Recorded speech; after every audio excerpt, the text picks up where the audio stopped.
I'm not falling for that this early. It has to come up naturally because I am an idiot and will forget. Let's go, T. Let's go. Let's go, T. That's a lot of feedback to G2. I mean, the fact that obviously Fnatic almost pushed G2 to the brink 7 days ago, that is the third map in the series. Maybe if we get to that map, that will be a little bit more balanced, but as I said, tough first route and road. Anyway, I think a lot of problems that studio would ever face, the problems that they do have or don't have, would be solved if Anne always had a gun. I think Anne should always be armed, and the other two, the boys can just make do with it. And grab your gun. Anne, get a gun, girl. Anyway, here we are trying to find out which of these two teams is going to progress, get themselves an international spot, and which one, unfortunately, will have things fall short. G2 unbeaten till they were, as weird as a statement as to make. Well, it's one I've just gone and made, dang it. And that was but the other day, yesterday, and now the chance to see if they can try and bounce back, prove a point, or unfortunately go unbeaten and then have it all slip away over just 2 days. Yeah, I think a bit of a shocker, which I know may sound strange considering it was Team Falcons that G2 were up against, but I think everyone, mostly, were back in G2 and that. You've seen the social projection come up before the game started. Everyone was going in for G2, just because of the run of form that G2 have had this stage. You look at Falcons, they've looked weak at some points during this stage, but Falcons come in and they do the business for G2. A little bit of a wobble, I think, from G2, especially whenever they won the first map so convincingly. You kind of thought, oh, this will be, you know, quick one for G2, 2-0, job done. But here they are. They're down now against Fnatic. It's not what they were probably expecting, but they have to go again. They have to try and bounce back from yesterday. Hostile inbound. Quick drive here across the top, not wasting any time, putting pressure on towards the side of Ops. Yeah, they're just hitting sight, hitting the pressure and sort of keeping them aware. Obviously, the double electric span means that it's going to be sort of painless to get through these walls. It's well predicted and practiced, and obviously it's kind of expected. That's why you've got the smoke, the Tachanka, the range that we talk about for a long, long time. Here, pressure around on the shield. They're aware of disarming the keepers, but it's Stompin's position that might need to be forced out first. Here comes the breach, the split on the other side. Has the impact, Shaco.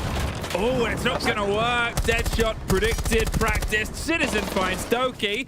There's a pair of names we've said many, many times over the years. This is the one where they're against each other, and now 5 versus 3. They're trying to rebite here over the top, but there's one more for Wizard. Alamal's gone. They've lost the smoke. Both the remaining G2 players on slivers of health. Fnatic, they might be able to open up with a flawless here. They are! What a dream start. Fantastic from Fnatic. G2! Oh dear, what has happened? Now look, we obviously talk about that top floor. We know that it's always going to be a bit of a struggle for the attackers. You have to go through the smoke and the Tachanka combination. It's just going to slow you down. It means that time becomes very valuable. Now, in that circumstance for Fnatic, they've realized what their win con is. It's move quickly, try and open up things fast, get the walls opened up, move in, go for that plant, leave yourself as much time as possible. Now for G2, they played that pretty default. Yeah, you've got the smoke, you've got the Tachanka, you've got a player in towards Mez, you've got the Azami, this position that Shaiko's in behind that table. All tricky positions that you have to try and work around with the attackers. They move fast, and yes, they maybe got a little bit fortunate with the fact that Shaiko was out of his position, he was out of his safety, off the keeper barriers, he exposed himself to the breach. But for Fnatic, it was all about the time management. They knew they needed to hit it fast and hit it hard, and maybe that's what surprised G2, was the actual pace that Fnatic were moving there. And then they lose that opening pick, and G2, we've seen it before, they do get in the habit where they feel as though they need to go and pull kills back in their favor. They just can't sit back. They will try and go aggro. Will try and get the, their feet on the ground. It's very common of G2 to do that. And sometimes it works, sometimes that happens. So, at 24% or whatever it was, looking slightly better. No, 23%. I remember the other side of the joke. Wait, was it 20? How does maths work? Okay. 24. 20? Yeah, but... Oh, right. I had to flip the numbers. Yeah. Sorry, I almost said it again. I did almost get it. Maybe I am an idiot. Still in a robot. So the robot smashes, and now Benja has no way of getting home. Oh no. He's going to have to sort of play this to stick around, and you can see the sort of worry popped in, and yeah, there it goes. Oh, that's a waste of a robot. Imagine if the Bravo could actually just become the robot. That would have been. That would make things very interesting. That should be a temporary. I can see why they haven't done it. I can see why, because it would be problematic. I would say the best way. But yeah, not a great start for G2. Benja losing his only way back to site, and he is all the way in towards that top floor. So, I mean, again, if Fnatic want to move fast and he will try and hit site immediately, I mean, Benja could be well caught out. That's why he's on that scope, which is to give himself that easy TP to support teammates if they do get rushed. Wow, there's the player, the smoke, wants to try and pull themselves back, and as you said, the rush is sort of coming, and you can see Halamab, he's trying to rebuild, but the pressure is just unending. Obviously, 2 shields banned, they're still going to make use of the third here. He's trying to bait out the fire and the blind, and he somehow wins it, and he's out of the room. He's got to fight his way back in, but Deadshot's there for the cover. Smith's caught out, still getting one, but as Deepek closes down on towards Stomping, and for a second, those roamers, where are you? Too late. They know you're coming as well. Fnatic.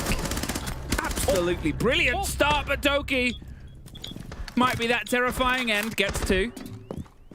Now the pings are still coming out the track. They have this BP that was obviously doing a lot of work there, leading in. Doki on the swing. Deadshot's going for the plant on the cover. There's only a single player sort of watching on towards it now. He's hoping to try and get the catch. It's traded back and forth. Leaves just Deadshot and Doki. 1 versus 1. Pulls off the plant. 30 seconds. Deadshot hasn't had the cleanest of seasons so far. Doki, he's always capable. He's always able to knock his way in, but to the sort of play into the form when the Fnatic team is in form. Deadshot has been that MVP, and he might be able to keep the sort of run going here. Doki slips over to another side. It's a baiting game, but he's only got 1 more of those left, and he's used it at that point. He's keeping himself just out of touch, out of range, and out of the nightmares. G2 level things up. Oh, Doki holds his ground, that 1v1. I mean, is that a new world record for the amount of attempted plants in the one round? I don't know. Just Deadshot just kept coming off it, and there was certainly a moment where he could have stuck it. But no, didn't have the confidence to make it stick. But what can he say about Doki? Saved his team here. You know, for G2, wasn't great. I mean, this is a 2v4. That's the kill right there on the Citizen. That's what made it for Doki. Just wins so many individual engagements. Nice try, bro.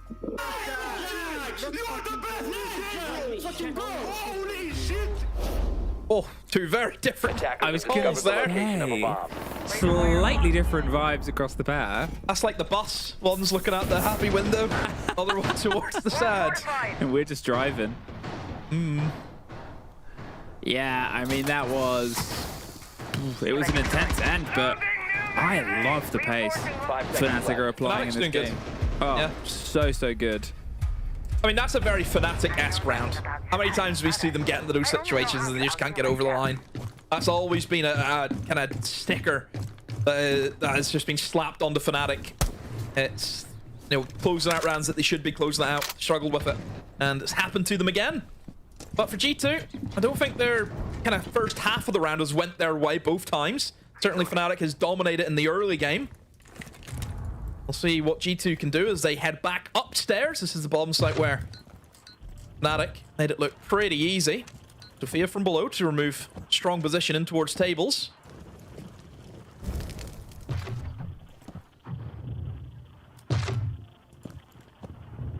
See, they're kind of preparing to go for this quick break. There's a fear. Reloading, cover me.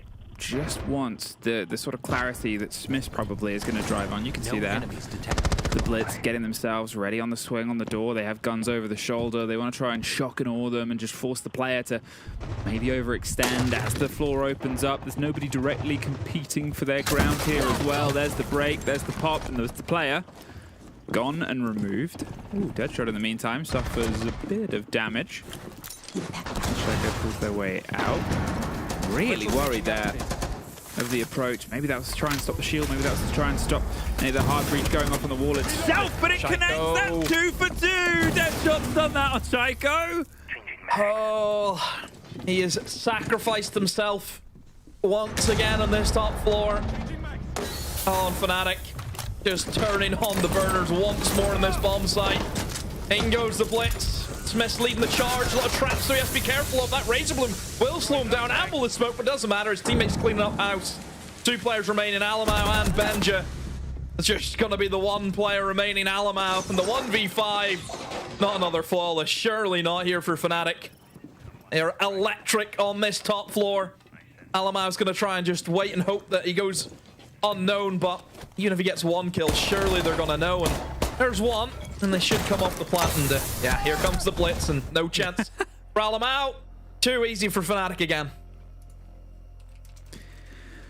I mean, just brilliant from Fnatic here, right? How much of it is preparedness? How much of it is a sort of G2 not expecting this much fight? It's so worth talking about the fact that obviously a week ago went to max OT, went to as far as a game could go, really put the pressure in. Fnatic couldn't quite close it out then.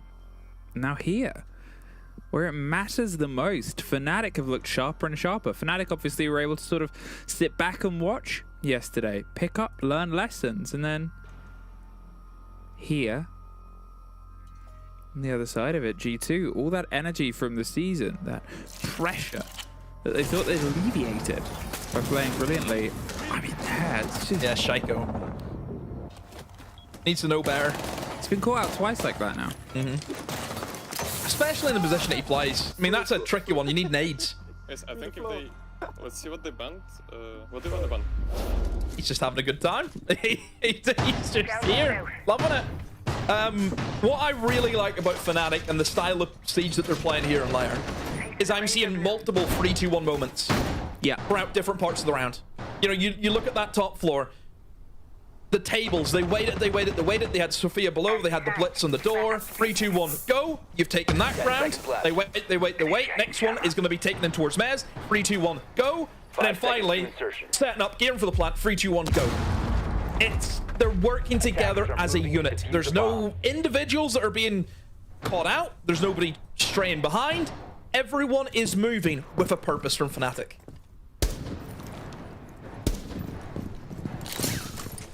G2, will they go back there? Sort of begins to creep into your mind now, obviously. It's been well read. They've now had 3 shield bans, so the change of the blitz might be something. Obviously, but there's a smoke ban, which is probably what would kind of deter you now. It's kind of the balance, because the smoke wasn't really popping in massively, but the blitz seemed to just be running the front line, right? I'm hesitant to use the word scared with these players, but the way they would quickly peel back away from the blitz, the way they sort of expected 2 guns over the shoulder, I kind of want to make sure that Fnatic keeps that energy. Obviously, they've got Smith now on the fuse, so they've sort of kept the mentality running. I'm not going to say it's the most sort of structured and playable. There, the C4s try and hit somebody who was trying to get on the other side of the Kiba. It can work out, but Wizard's found his way towards the side of the site. He's just going to get that opened up, and, well, you can see that obviously Benja will be feeding all of this back. Now won't. Citizen gets the opener, gets green stairs, and Fnatic, if I was worried about caution and pace, they've just found opportunity. And look at the outline, look at the control. Stompin's going to try and contest, and it's a big moment. He's slipped through for 1. He can't quite connect onto the shield, but Doki gets the other, and now that shield is very isolated.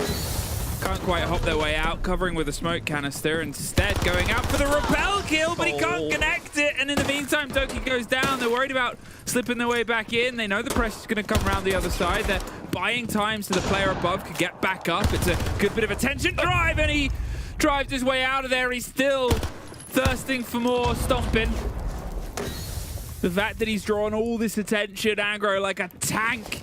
He's put all of the focus on him. And he slipped away, leaving just Smith left. Finds 1. But 3 more to get, Demo. They are low HP, and that pistol does pack quite a punch, but as long as G2 can just play the trade game, or maybe Shaiko just catches them running upstairs, and that'll be the round. But all of that back of Stompin, and I think that where it kind of shows the playstyle of G2. Remember I mentioned before, they're a team where if they lose that opening pick, they will try and get that kill back in some way, shape, or form.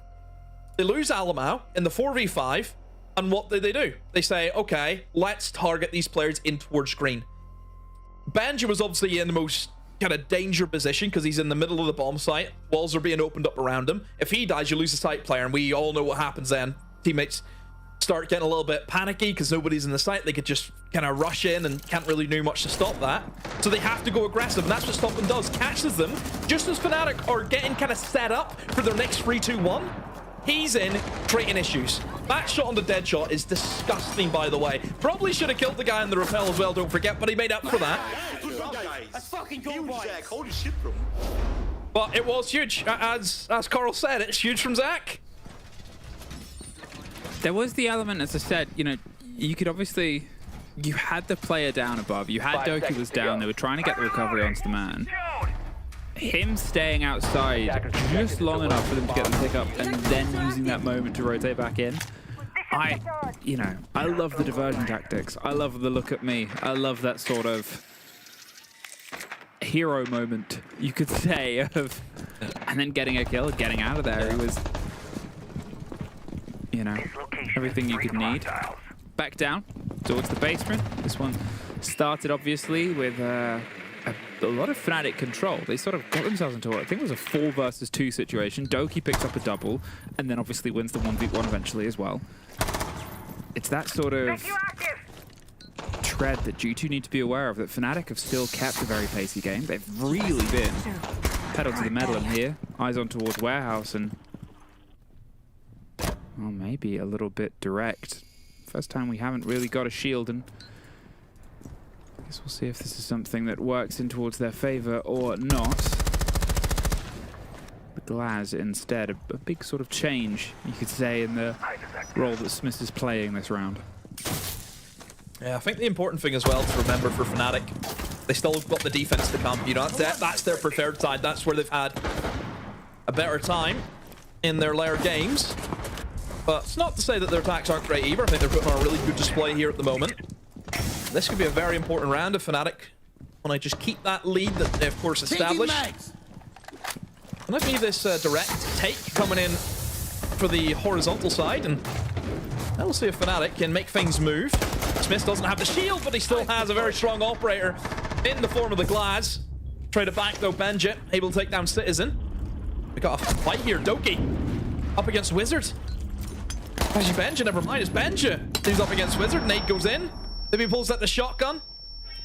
No, just gonna try and stick it. Catches him at the wrong time. He's scanned right beside him. He didn't have enough ammunition. Shotgun comes out now. Same with the pistol. Oh, Wizard with a drop shot.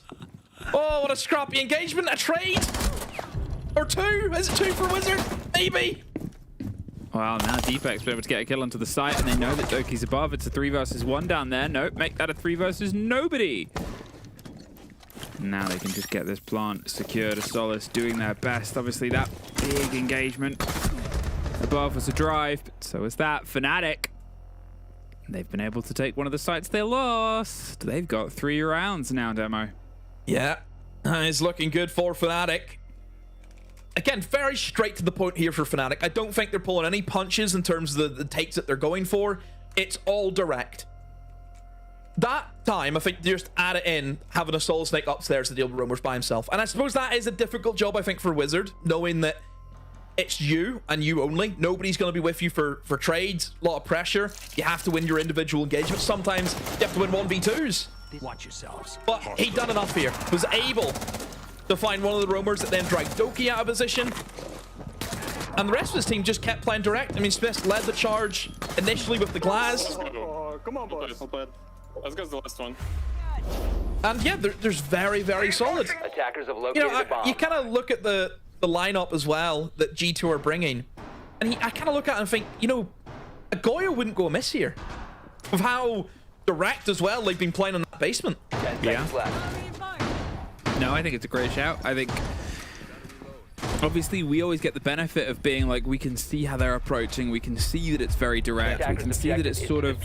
Also, kind of singularly direct, right? They're not doing a lot of, split theory. Obviously, there's somebody on the roam, there's somebody going and plugging attempts at fights elsewhere, as we just saw. But otherwise, it is at least 4 of the players are hitting the site in a direction within the opening minute and a half. And as you said, Goyo in that sort of situation, just things that can slow it down better than what the Azami is really managing right now. Because most of the time we're seeing an Azami sort of turning tail and hoping for the best, and just something else to assist in that sort of stem of the tide. Otherwise, this is probably the biggest change-up, again, that we've had in the lineup. You've got, obviously, the Deimos, the Snake. They're trying to be very direct with their intel grabs, play the bees around the corner. They know this is a shotgun they're going to have to try and hit on the corner. It would be a big game of attrition, so how much focus are they going to pay towards it? Nalaman's also here for support as well, doubling up on the boiler stairs. Doki, in the meantime, he's the long track. He's all the way on the other side of green, and they're trying to prepare. They're getting a welcome out, but how much attention is he going to peel away from them? This is where the smoke ban also helps you with the basement attack. As we know, a smoke on the boiler stairs, this position at Stompin's in, can be very problematic and slow down a lot of the time. Now they don't have that. They have to then stick a Warden who, as we know, doesn't have the same deniability as what the smoke has. For Fnatic, it's very straight to the point, going for vertical, going to be playing in towards boiler. Bit of aggression here, though, from G2 Alamau. Able to surprise Smiths, but just walks down the stairs and Deepek is waiting for him. Now the question is, do they know about Stompin? Do they know that there's 2 of them? Well, now they do. Oh, Citizen! Just about the nade has killed him before Stompin could have finished him off. It's going to be a 3v4 now that G2 have to deal with. Make that 4v2, make that 4v1. Shaco all by himself. Obviously almost had an insane ace clutch the other day. He's going to see if he can try and get that little split on it. He's able to do damage on towards 1, but the second pops up and Deadshot. I mean, just repeatedly brilliant. He has been in this opening half, an opening half that has left Fnatic 4-2, and us heading over towards our desk. Thank you. Yeah, even beyond these 4 rounds that are on the board for Fnatic, we can also say clearly they are winning on a strategic level on these attacks. I think they've strategically won all 6, every single one of them. It could be 6-0 right now. It could be 6-0 quite comfortably for Fnatic. On another day, it would be 6-0. They've basically just messed up 2 X2s. That's all they've done. But in terms of control, in terms of pacing, it has been so good from Fnatic. Their theory has been go direct. Yes, they used the shields, and even when all 3 shields got banned out, they played the fuse shield as well. They wanted to go direct, aggress G2, double up, triple up on positions, and get the crossfires, get those refrags. And the only time that it didn't happen in this round here was when Doki managed to pop off and get 2, where he played through the crossfire on an individual basis. That's the only out that G2 have had so far. It's an old vision of Siege that you see on your screen. It's 4 players working the site. 4 players working the site and 1 lurk. You see here on the main stairs, you will see it on other bomb site when he's lurking and basically controlling the roamers. You have the shields working, the hard breachers, 2 other players with them with utility. That gets them the initial control on the site. And then that 5th player is just there to control the flanks because they know that G2's only win condition at this point is to try and have someone retake. And the thing is, it works so well against G2 right now, and I'm worried on their side because I struggle to see the reaction. Because what do we see? Like the last round, for example, they call for a basement defense. You have barely any extension. You have 1 extension into filtration. They give way too much control to Fnatic. So Fnatic, you have their core 4 players advancing, and nothing really happens on their side. They're just getting picked off the vert and off the utility on the back of Fnatic. Yeah. I think the pressure is on the shoulders of G2 right now. When Fnatic have struggled with their attacks, think about the maps that really they've struggled on. Think about a Clubhouse, where we saw on very first play day, where they had to play through layers, they had to breach walls, where they had to play through as armies and utility and power positions. They've not had to do any of that today. So I think G2 got their defensive game plan all wrong, and Fnatic have capitalized on that perfectly. However, attack is a strong side for G2, so I believe there's 1 side where they can bounce back. It's definitely that one. Is this better than what we expected to see from Fnatic, or is this about what we wanted to see? No, I think it's better, because I think Fnatic lost their game up against G2 in regulation, not in regulation, in the regular stage, in overtime. But actually, when you control every attack, yes, the scoreline's 4-2, that might come back to bite them, but they controlled every round strategically. So I think it's better than maybe what we expected, because coming into this, we said G2 are formidable on this map. You know, they'd taken phase there. there. They've taken M8 to there and beaten both of those teams there. They're clearly good at this map, and they've been absolutely outclassed so far. But like Leo's just said, the flip has completely happened now. It will be G2 on the attack that will be forcing their style of play into this game. We spoke of one condition for Fnatic in defense before this game started. It was utility. Look on the side of your screen. All of it is made for the late round. You see Goyo, you see Tachanka, you see Smoke, and Azami Emir to make the side strong. It's basically the strategy of players against G2. In the Netherlands, we say a good start is the first half done, but this is only the first half. So the second half starts now. What can Fnatic do? Well, thank you very much. And, well, a 6-0 they think it could have been. Do you agree? I mean, probably bar, I think, the mid-floor site. Because I think the mid-floor, look, you lose the first pick, and then I think G2 play very well to obviously retake the position. I wouldn't say that Fnatic were necessarily in a position to win that round. Still think there was a lot of that round to play. It just so happens that Stumpin made a really good play. Definitely that Doki round, yes. So I would maybe argue the 5-1 against them. I always like arguing against them. Listen, it's fun to argue. You know, We are professional point makers. It doesn't mean that they have to be the correct point. Sometimes you just gotta throw something in the mix just to irritate your friends.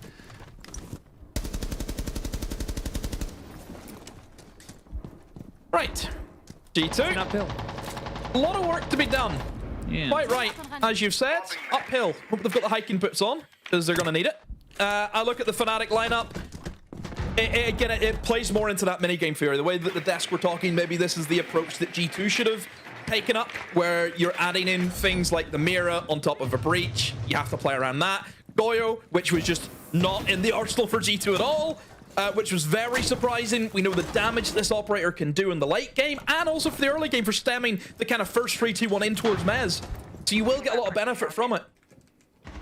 So for G2, how do they want to go about things? They've got a lot of util. You've got the Capitao there. You've also got Alamau with the nades and the Blackbeard.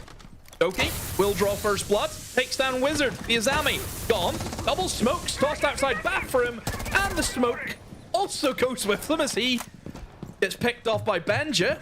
And Fnatic have gave way to very early kills. Both teams are mirroring one another here in the defense. Well, maybe this will just turn into the most attacker-sided map we've had in a while. That, obviously, they've got two bodies, but they still have to sort of do that final drive through. Wants to hit the Goyo, the operator that we called for as being good potential. The Blackbeard's forced slightly further and further away. Oh, but it's actually Benja that gets caught out by Smith. The Tachanka tears her head off, and this is the sort of difference, right? Before, Fnatic would hit the door, they'd get a couple of kills, and they just kind of kept driving until they'd found their way through to the site. They've been given an opportunity to have a breath here as G2 reruns the numbers. They've still got plenty of time. Yeah. And they're a team that does love to do this. Recalculate, reevaluate. You can see the pings coming out on the player on the back end. It's a C4 pre-lined up and ready to go out on towards the walkway, but nobody's currently home. The question is, here, Demo, when is the Thermite going to get the breach? There's Stompin'.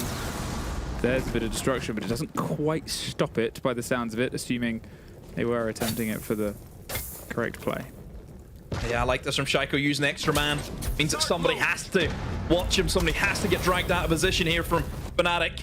And this is where the rest of G2 can then just start driving into the site now. And yes, Smith goes down. Beautifully played from G2. As you mentioned, two different fundamentals of once they're able to get the opening picks. As you said, Fnatic kept it going. They didn't want to let G2 recalibrate.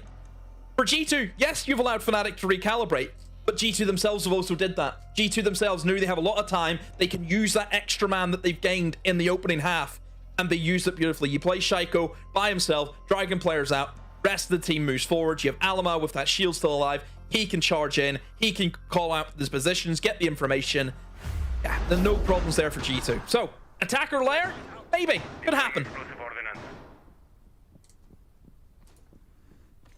4-3.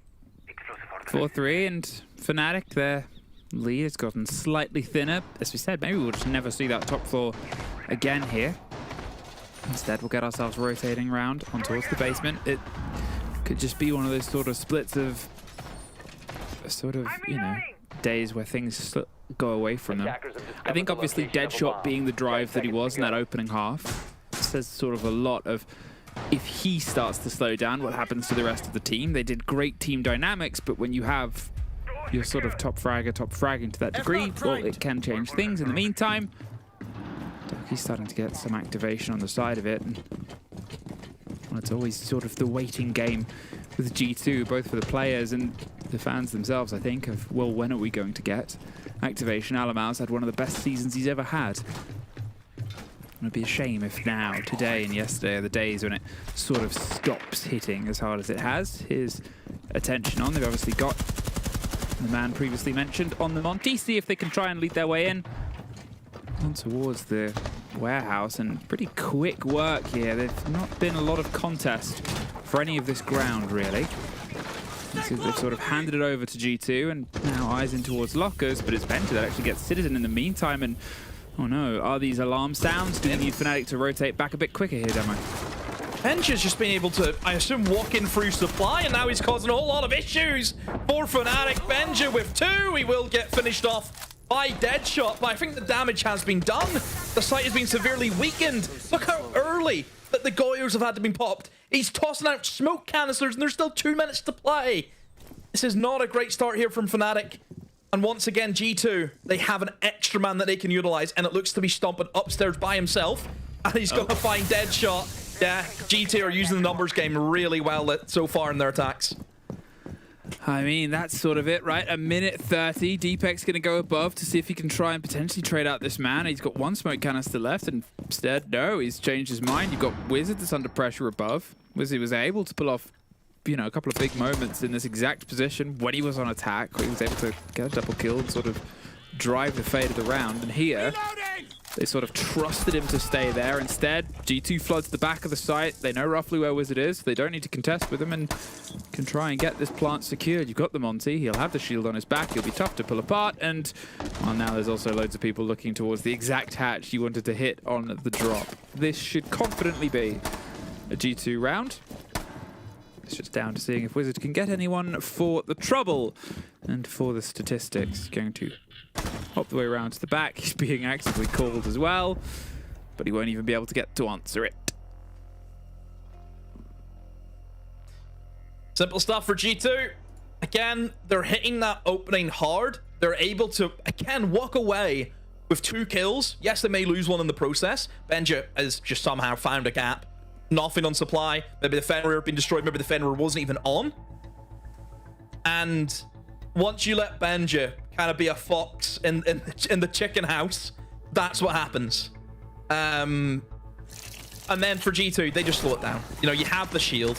You got Alamal, just can feed all the information. He can tell them what to do. Very easy for them. And yeah, G2 look to be on it in their attack. Same way Fnatic were.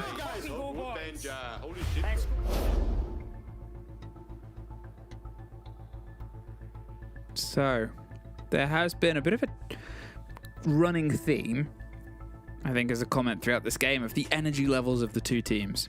Every single round for the side of G2, from the clutches, from earlier, it's big energy, it's big shouting, it's "you're the best player I've ever seen, Zach." And then, otherwise, from Fnatic, it's been a bit more understated, right? It's been a bit more sort of casual, and when they were in control, it was still smiles, it was still upbeat, but it was a different kind of upbeat.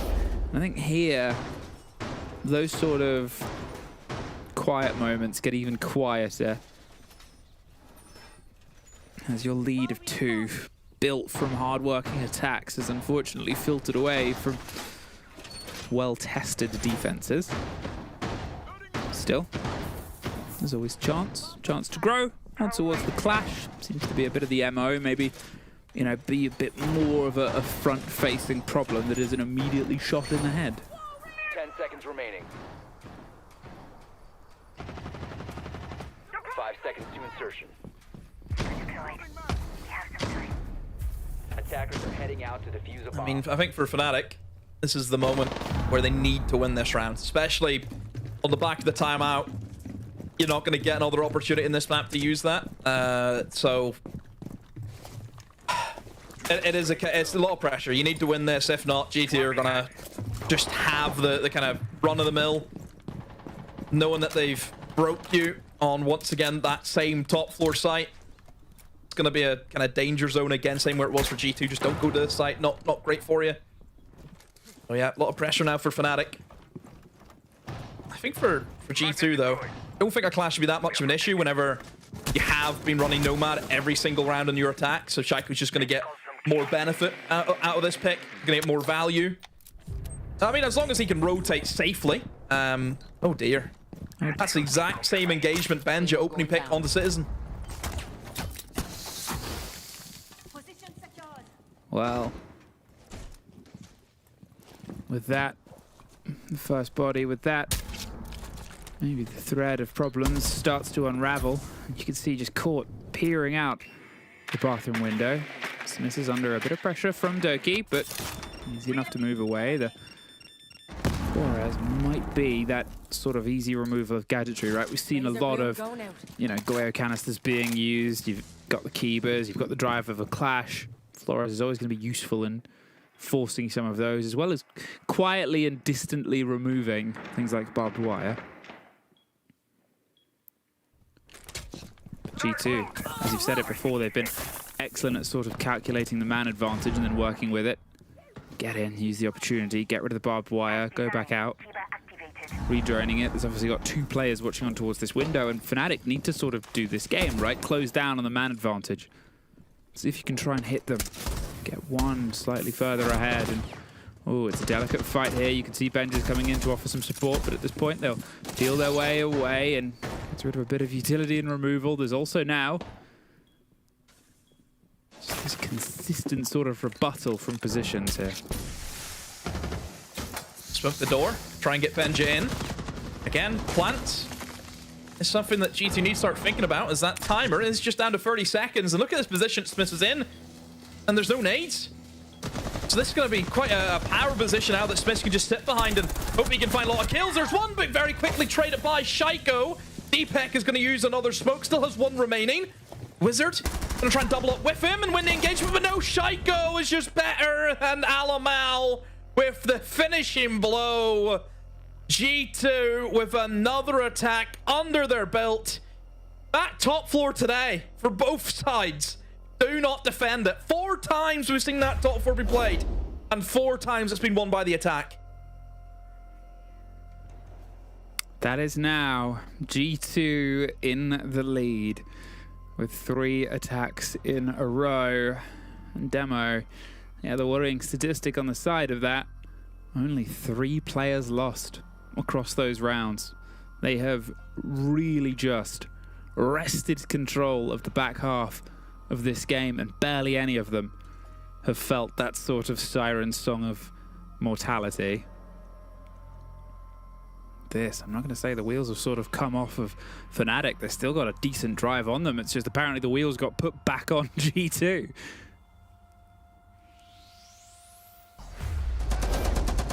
It's just G2 playing their game, isn't it? You know, they're consistently finding that opening pick, which I think helps out massively, because they use that extra man so well. You can see the way that G2 wanted to play. They're always looking for that backstab. They're always looking to overwhelm in a part of the map which Fnatic are going to be weak in, because they don't have that extra man themselves. You know, it was exactly the same for this bomb site. You lose that opening pick, it's a 5v4, and what does Alamo do? Starts putting pressure towards green. Drag somebody out of position. The main force coming in through Mez, trying to flood in through the bomb site, and he's there, creating issues, picks up that final kill as we've seen.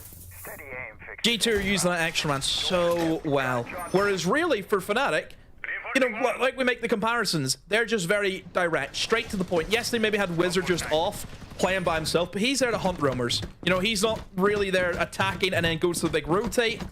G2 are always looking for that rotate, always looking for that other opportunity once they've been able to get that first pick. Deadshot has been able to sort of keep himself going a bit here, but otherwise the rest of the team has unfortunately fallen shy of graces. In the meantime, G2, they've sort of, if one, if all.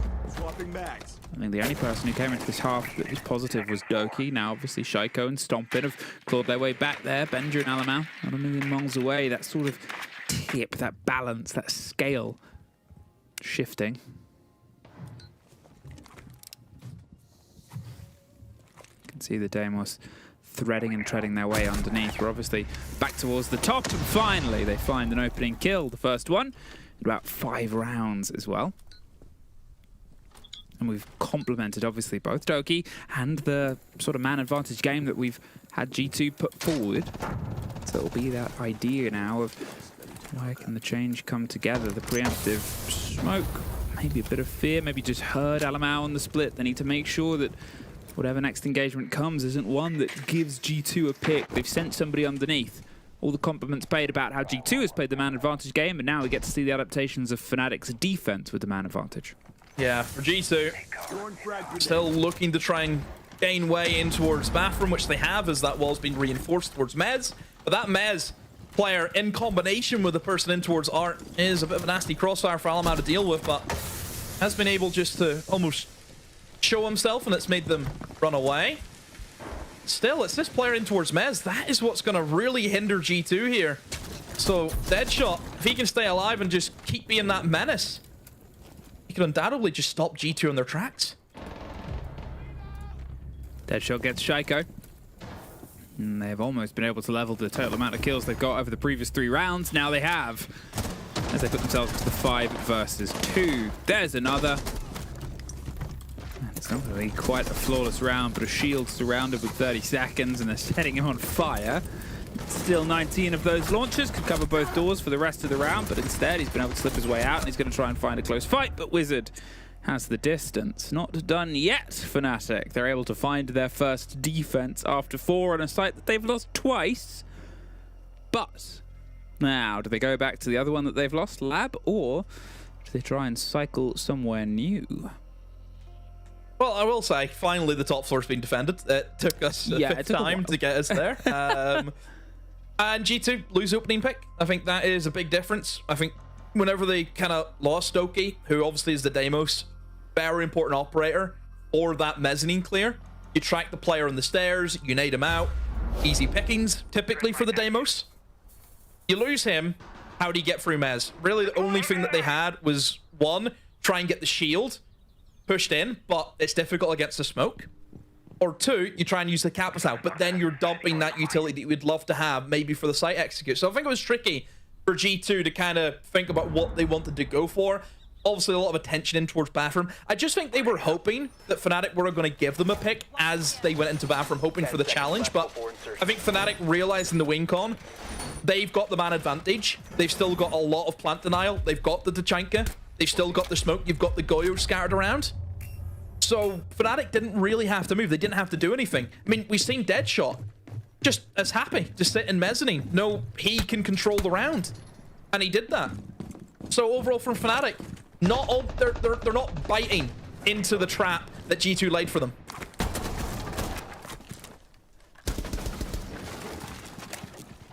Curious now which one gets that final pull. Obviously, for all the stories that we've had throughout this split of teams almost making it towards the points and not quite falling short. In a best of 3, it doesn't matter. But when we look towards that second map, maybe it does. Obviously, Chalet is a bit of a G2 powerhouse map. Fnatic, I'm going to say they are going to have the toughest time in the world on it, but tougher than the other 3 in the pool. So they kind of want to do this if they're going to do it on the first and the third. G2. If they can get this first one, if they can get these last 2 rounds to push them over towards the edge and the third on the second map, they should be pretty confident. No, Doki is almost removed as the first take. He's still going to try and drive forward for this gun. It's changing bags. Tricky one to fight. In fact, no, it's not even Doki. Doki is taking damage elsewhere just in the same second. Oh no, it is Doki. I'm not going fully crazy yet. The Echo Drone was leading in a classic Deepex special. Really? Sorry, did he hear me? Did I say that? Maybe. They haven't really done much, have they, G2? Other than just taking towards that mid floor. Didn't get the opening pick that was maybe put in front of Doki with that challenge that Deadshot had. But I suppose then for Fnatic, they're happy enough just to sit in sight.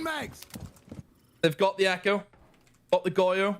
Obviously setting up in towards Boiler Stairs. I assume that's the kind of combination that you like to have, is the Echo on top of the stairs, somebody combo that usually with a shotgun. Right now for G2, a lot of util, and you've got the Ying, you've got the Grim, you've got your vert holes being made. It could be, I mean, maybe a 20-second execute here from G2. That could be what they're after. Well, the execute might be stemmed and slowed slightly by some of the gadgetry still popping around. Put bees in the fire. See if you can try and drive yourself in. It's obviously all players still standing this late, the longest that we've ever had it. Doki trying to catch them. You can see the circle that Fnatic are playing and is getting tighter and tighter and smaller, but so is that timer in the top middle, right? And as long as they've got the pressure of that on their side, man, it doesn't really matter how many chairs have been removed from the circle. Citizen finds the first. It's Doki. Drops. Then Citizen gets the second before Stompin actually trades them out. Works further back and forth. They have this man advantage, so even though the kills are coming back and forth because they have that first step, they're still leading the dance. But 10 seconds. Alamau and Benja still trying to get past Echo drones in towards the site itself, and not enough time. Fnatic. They sit on map point. Oh, Fnatic have turned it around. 2 back in their favor. Means that they have the advantage, 6-5. So G2 have to try and take us into OT. Yeah, I think for G2, using the vertical operators, taking hatch, that's all standard stuff. I feel as though G2 have maybe went wrong with that execute. With the operators that they had, I feel as though trying to force your way in through boiler, take connector, would be the more logical route. Because you've got full verts. I mean, nobody can really rotate out a connector. And I felt as though then for G2, they were more still focused on trying to hit every door at the same time. Like we've seen them move in towards Toxin, in through lockers. Now, the issue with that is if those individual players lose their engagements, then that take doesn't work. So you rely very heavily on individuals winning engagements. And also, it looked as though that a lot of G2 just kind of left the verts that they made. Everyone started moving in towards that bottom floor. They all chose a door to push in from. And you didn't have that same vertical take, which I'm sure they probably would have been able to find some people if they went for the verts.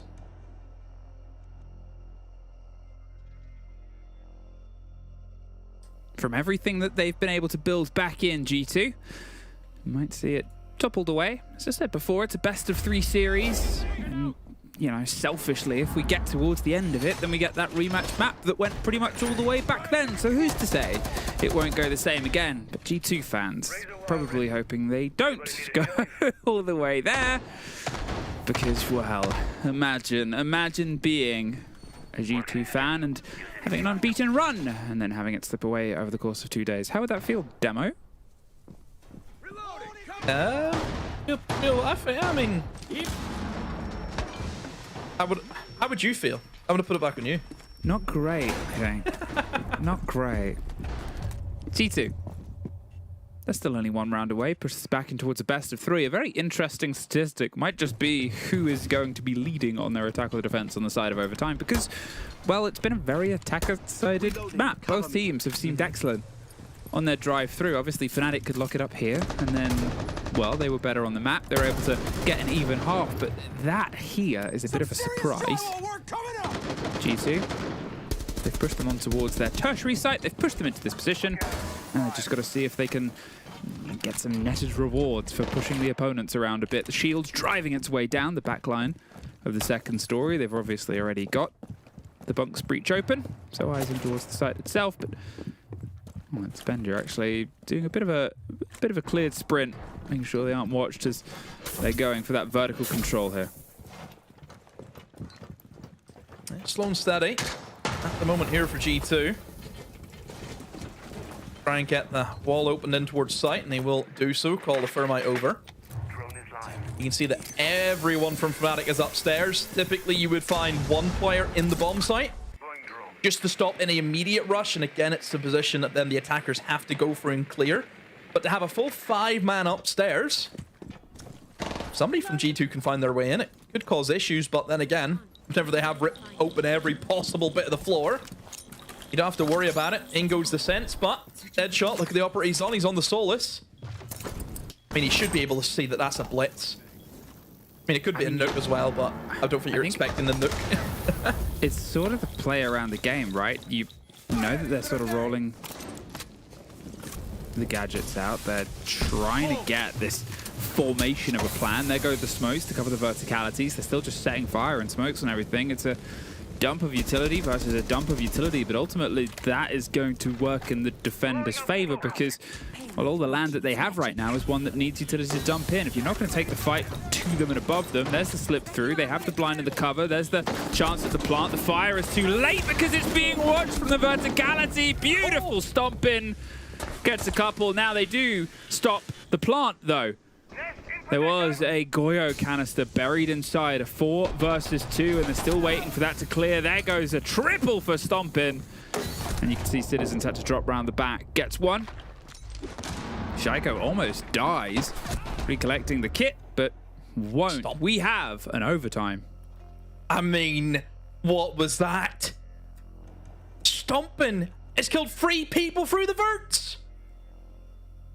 What G2 were doing was obviously prepped against.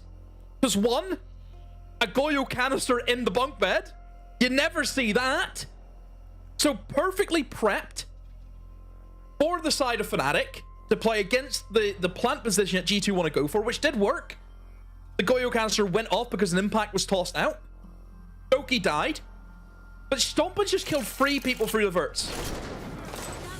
This right here, you can see the impact goes in, Doki cooked alive.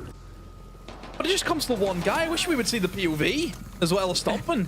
The kills that he was able to get. He's busy. He's busy killing people. And maybe this is what has been maybe the difference maker to keep G2 in this game. Look, What the fuck is this game? it's a game which you play, mate. A game which you've been playing for quite a while. Sentence has never been said before. I would say, obviously for G2, I don't think they've been fantastic this map. I've seen better players. Yeah. But it has been down to individuals who've kind of dragged them across. You think about the Doki round. You think about that round that we've just seen Stompin pulling off a 4K. Whereas on the side of Fnatic, you didn't really see those big hero moments that necessarily save Fnatic. The rounds that they won were very clear cut and dry. There is obvious sort of drives around the biggest tell in a team success, which is clutches. Clutches on either side, whether it is a player that is clutching in the mix of everything, which comes out as a 3K or a 4K, or whether it is a player that is clutching against all odds in that sort of situation.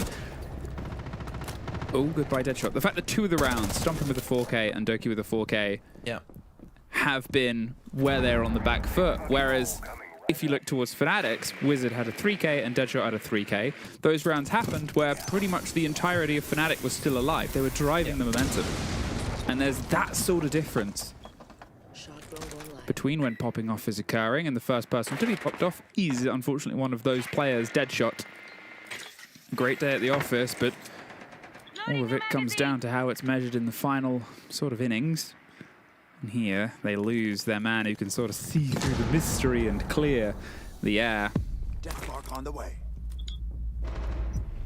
Hostile. And this is not great for Fnatic. Like we mentioned, if you give G2 that extra man, if you give them that opening pick, they can do a lot of damage.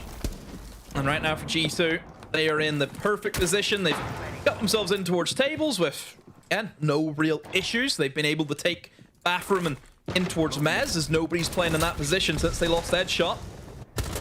And for G2, I suppose you can just play default. Like, there's not much really you have to worry about outside, of course, of the bird operators that Smith and DPEC can have. But knowing G2, they'll put pressure on them. They'll start using an extra man. They'll kind of almost go for the kill on these defenders who can stop this plant.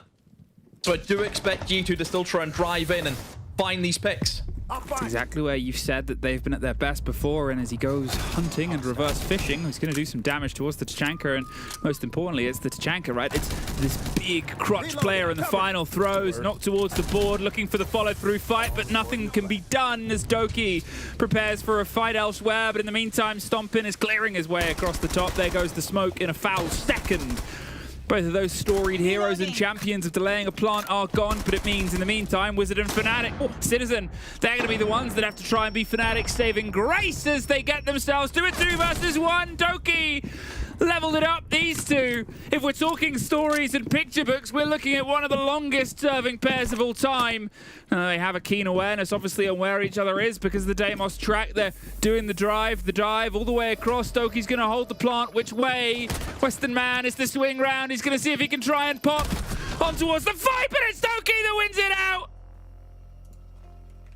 Oh, Doki! A massive 1v2 as Wizard. I thought Wizard had them.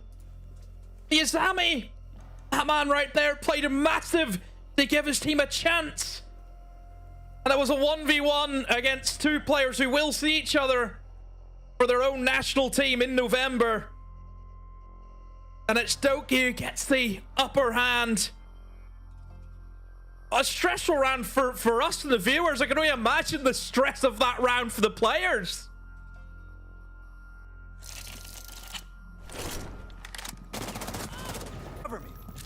I mean, all the way around, right? Every single bit was fought for there. As I said before, these two players, Doki and Citizen, how long have they been in the same teams against each other, either side of the split? And here,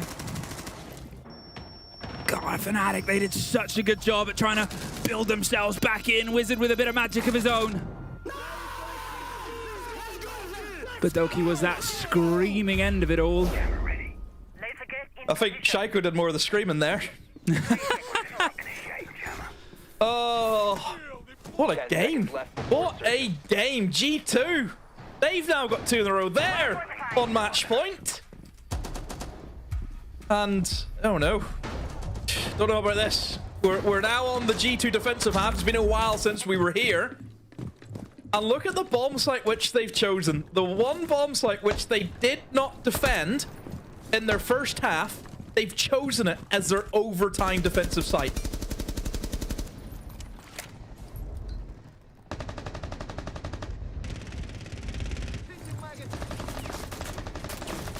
I mean, hey, sometimes you have to reset the scales, right? Sometimes you have to sort of see where everything can come from.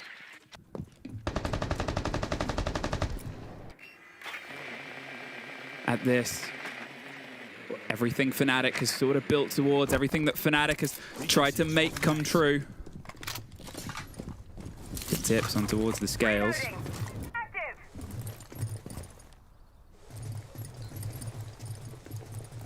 We have now the chance at a bit of a slip, waiting patiently to strike. But otherwise, a bit of a quiet here. Yeah. Fnatic. I mean, they've not really had a contest. Remember, that was the thing about this site, was G2 would often fall back quite quickly, but an early smoke coverage and a Smith's drive with the glass. It just feels like the deep breath before the plunge. Opening pick could well and truly decide this round. And neither side want to give it away. Fnatic again, direct. Reloading. That has been the name of the game on their strat sheet. But for G2, a different approach. More reserve, not looking to fight. Finally, we see a Goyo was screaming for the Goyo in their opening half. They've brought it in now. But Doki still in the Chanka. They've got ways to stop this plant from happening, but does the plant happen? That's it for Fnatic. Do they feel safe enough that they can start moving for it? A minute remaining. They may very well look to try and eye up a plant. Goyo Cancer will be popped though, and oh, dead shot. He's tried that trick before, but this time Shaiko didn't fall for it. Loading new mag. Pressure on towards the breach itself. They're looking to try and clear their way across the top here, but otherwise it's a sort of battle for attrition. 30 seconds though, and everything that Fnatic has tried to build up towards this point might filter and fall away. There's patience and awareness and a keen sort of clear eye. The C4 over the top does a lot of damage towards Citizen, but it's actually Wizard that falls first, and Stompin gets the early take. Citizen's going to see if he can secure the plant. He's found a little oasis amongst the fire, and it's not quite secured there. It is, but not him. A 5 versus 2 post-plant. Deepek and Deadshot. They're the eyes and ire of destruction and death. The first is picked. They have the cross towards the second. How aware are they? They're keeping themselves out of arm's reach for now, but the Sharks are circling, and there's the first to bite. Deadshot has to get this perfectly. Oh, but there's so many bodies, so many options. They peel off, they spray back, and G2! They confirm themselves the first map in this best of 3 series. Oh, G2! Feels as though they've aged a few hundred years after that game. Look at them, they're just relieved. Only support them when they're 1-0. Oh, plastic fans, fake fans. Disgusting. Not like you. To be fair, you're not. You've very much been a staple. No one can question my unwavering faith to the side with the it's very amount true. of stuff that's came through the doors over the past 8 years. Ah well. Ah well. That's a crazy thing about 8 years of G2. Has it been 8 years? Yeah, I think I think it's August this year.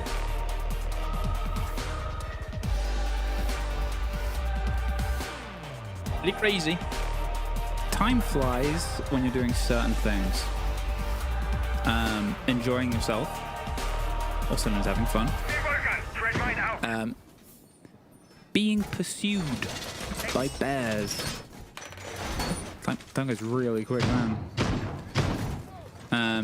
In space. To you? Bears all in of these space? All of these things are frequent, but no one's Killer interested in bears those. from outer space.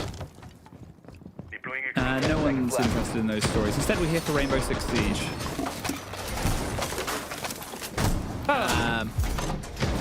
And we're here with G2 and Fnatic. Fnatic, here we go. One map is their hope to get back onto third map and play out. That's how best of 3s work. At this point, they've sort of got everything to play for. Now, the last map was very attacker-sided. Between the 2 teams, they were both able to sort of make things sing, but is it going to turn into more of a question of momentum, right? Don't know what the point of that was, but it looked fun. I think momentum obviously plays a big part in it. Obviously, G2 got it just over the board. I mean, it was a stressful game for G2 as well. I also think for G2, they kind of want to forget about it because it wasn't their greatest Siege. It wasn't their finest moment. We look at Chalet. We had a little discussion. It's not been great for Fnatic, you know, this map. And I know the desk has talked about it. You kind of look at the last time they played it. I lost to Rebels, you know, and you think Rebels not a top side that we obviously have in the league, and Fnatic struggled against them, a 7-2 loss. So for Fnatic, they need to go pretty big here against the G2 side, which will be pretty comfortable in this map. Last time they played it, they won it. So G2 started on the defense. Fnatic have to try and get the grips of their attack, which should be the favored side on Chalet.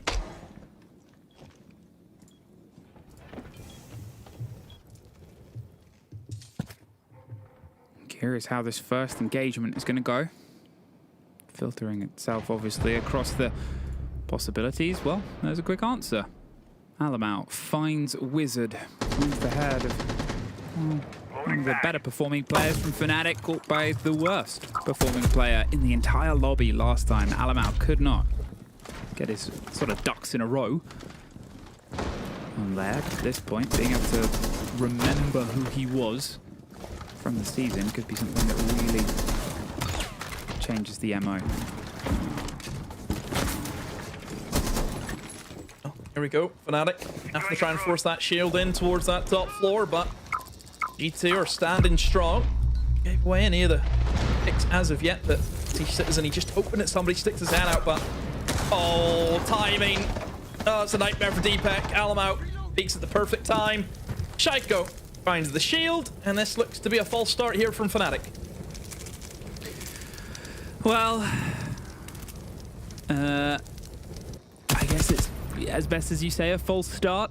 But you know, what else can you really sort of put it together? They do find one, and then they find themselves brushed back out the door almost a second, but look at Citizen's out from the end of that, and now look at it, gone. And there's the trade out. A false start is as best to put it, but you worry, is this just G2 sort of reasserting the pace? I said before, halfway through, they realized they could put wheels on the car. Maybe now they've discovered the engine. Yeah, it's looking good for G2 already. Opening round, not much to really worry about from G2's perspective. Everyone holding their ground. I think maybe for that bomb site, you're probably lacking more utility, I think, from Fnatic. You know, whenever we see that bar and games be played out, especially with an Azami ban as well on top of it, you expect to see operators like your Yings up there, your Capitaos, operators who could make defenders move. And outside of Alamau and his gates, there was no other denial that you really had for the util on the side of G2. So they certainly could have went with the heavy util upstairs. You look at the lineup, you've got a Twitch, you've got a Solid Snake, you've even got a Deimos, you know, operators which are better at hunting roamers, better at killing. You know, you think about the two F2s, fantastic in those engagements, but whenever G2's just sat holding crossfires, using utility that they have around them, they don't really have to move. Moving to defuse a bomb. G2 off to a strong start in some manners, as you said. Didn't really have to move. Got themselves locked in and held things at bay. And that's the worry when you're approaching your attack on towards Chalet, is if you're not moving with the pace, if you're not moving with the energy that it demands of you, well then you'll probably not meet its demands. And they can be quick, spiteful, and aggressive, watching towards windows and the doors. Here, there's a bout of pressure. The compliments we paid towards Fnatic on their start last time round was the pace applied, that sort of direct and dedicated focus on tearing apart the enemy's defense seems to be something that is otherwise slipping its way back and forth. There's drones on an Ela that can be forced out with grenades. How far will you go? All the way, but that's again just utility to buy a temporary reprieve, like a bomb rather than a coverage. Shaiko gets one, and they get one right back. Stompin gets dropped, and really, oh, there is actually somebody not too far away. Maybe it isn't entirely lost here as Benjamaster comes in to save the day, and they're trying to finish him off with a Twitch drone. It's actually going to loop around. Oh no! Hidden underneath, but the grenade is more than enough, and that still leaves a 4 versus 2. Well, that nade came in pretty clutch there for Stompin, because that could have been a humiliation ritual, getting killed by the Twitch drone. But here we are. Fnatic still down, man. No. Smoke as well doesn't help, and it drops down. I mean, Diffuser is in a bit of a nasty spot too. Oh, Benji, don't be doing that. Don't be giving Fnatic a way back into this round, because it should be locked up here from G2. 3 versus 2. Both players now going to try and double up amongst each other, but Shaiko is just there at the perfect time. And Deepak, exactly where he is, all by himself now with that DMR in hand. All he can do is sit and hope that some people give him some picks. As long as G2 can sit in their hands and don't move, it'd be an easy round for them. It's the sort of similar things that you said towards the end of the last round, right? As you find yourself in this position on this map, and at what point do you lose an attacking round on Chalet? You're often still outside the map quite late on. It's not a long map to get from outside to inside the side. You can do the transition quite quickly in a lot of places, but here having to rebuild from the back half of the map in its entirety and clear your way across, yeah, it's gonna sort of be the way it goes. 2 in a row here for G2, but what is expected loss? What is that fallible loss? I think for Fnatic, you've lost your wing con right from the get-go. You lost missing the shield. Now Blackbeard is crucial for that top floor attack, because he's the only operator who's going to be able to get themselves in towards Piano safely and take that part of the map. Piano, as we know, can be a nightmare to push because there's about 3 different crossfires that you can set up from a defensive perspective, which makes it really difficult for attackers to get into that room. But if you have the shield, you can do that very easily. But if you lose that shield, I would say in quite a cheap way as well, like Stompin just sat on blue stairs, kills him. I think there's maybe a little bit of chasing the game almost here from Fnatic, knowing that they're 1 map down. And maybe Smith is thinking, oh, I'm going to move in here, get the opening pick. You know, I hear there's an Ela in the stairs. I'll challenge that Ela. Fnatic needed to cool things down. And I think that Fnatic have clocked that. The coaching staff has clocked it. 2-0 down, and they've used the timeout immediately. They know things aren't right. And things aren't right. It's been very seldom for Fnatic, and G2 haven't had to do much, which I think is a scary thing. If you're not even pushing G2 to the limits of what you're doing on layer, this can go downhill very quickly. Because G2 haven't really gotten out of second gear yet, I feel.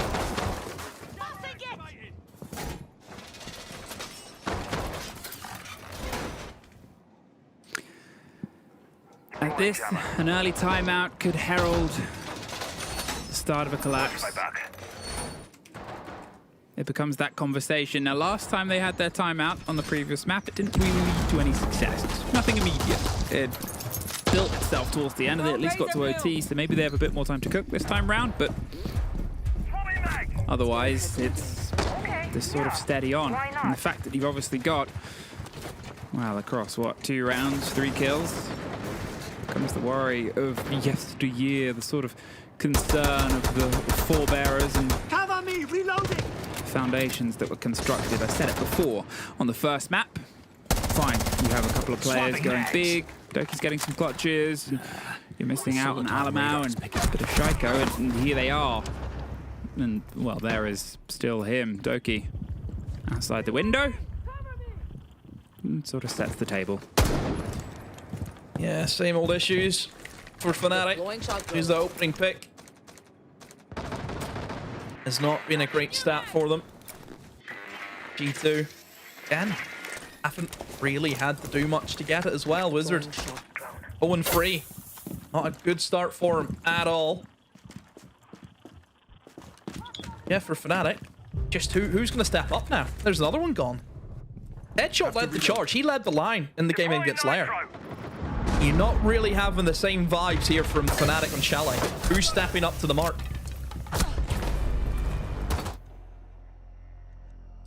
Unfortunately, Demo, nobody. An early sort of exit on towards that round as well, whether the team talk was to pay a bit more caution, whether it was to sort of slow the pace down, or not.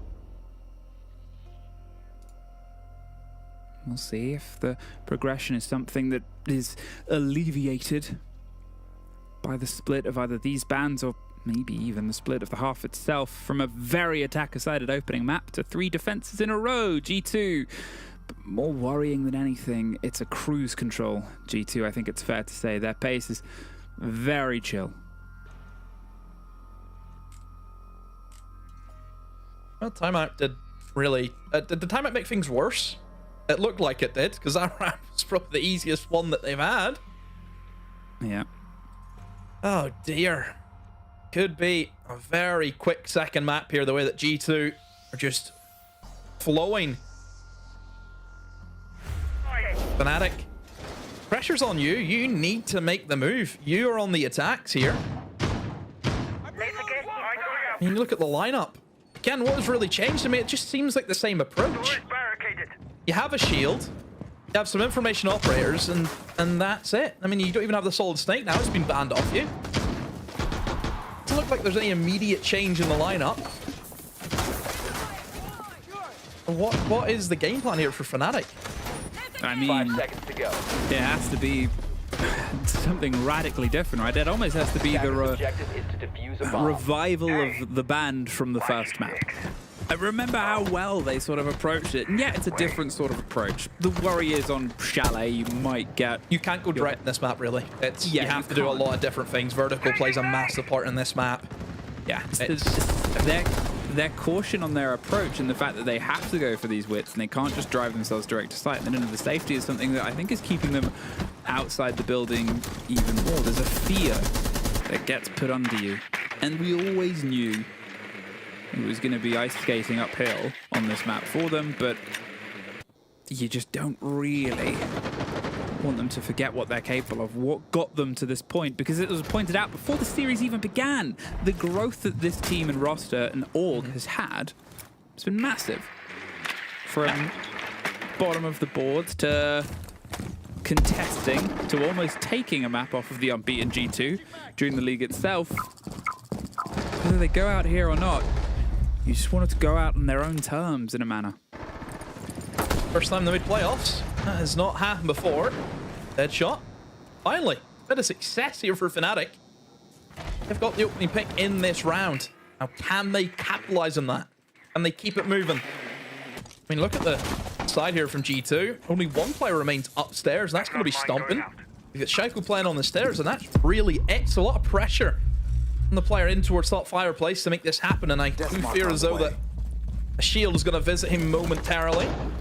Smith is going to get himself set up in a position. Just has to be careful, of course, of blue stairs. That is the danger spot right now. Could, of course, nade it off and then maybe try and make the push, but still for Stomp, and he's by himself, and now he feels as though that the jaws are grasping around him. What a run out there from Doki, and Benji replies with a C4 onto Deadshot. You blink and you miss it. G2 in the lead. Oh dear. Now, what are you trying to piece together? They're able to find the head of Shaiko, but it felt like G2 started just hucking things at the approaching attackers. Things have leveled off just a bit, and with that, there's no C4s left in pocket as well. They probably wish they'd held on to at least one of those. There's also 2 Deimos strikes to play on the verticality, a single grenade to force out anyone on the sort of supply line back. Still attempts at catching the heads. What were you doing there? Stomping up through the verticality, trying to find a kill on the hatch itself. Deepek gets Doki. This round, flipped one way, blown the other. Now Benja in a 1 versus 3 whilst being tracked. God, I think they just overplayed their hand a bit here. Deepek locks it in. Fnatic have a lifeline. Yeah, it seemed a bit G2. They wanted just to fall back into the bomb site, but then they kind of realized there's maybe too many of us in this bomb site and there's not enough safe positions to sit in. And then they start getting picked off from the open hatches. And yeah, as soon as I think Fnatic in that 3v3 make it the 3v2, because I think that Stomp, and I think he died to the hatch that Smith was on. Once that happens, then Fnatic can slow it down. They still have a good chunk of time, 30 seconds. And they can just win it out because there ain't too many strong positions you can really sit in that site. It's a bit of a worry whenever you see 2 players die from Fnatic in very quick back-to-back fashion. And Fnatic, well, it's not going to be the blowout. Got 1 round back. G2 would still say they'll be feeling confident as they can just do the same rotation again. Bar didn't work, but look where they go. Straight in towards that top floor.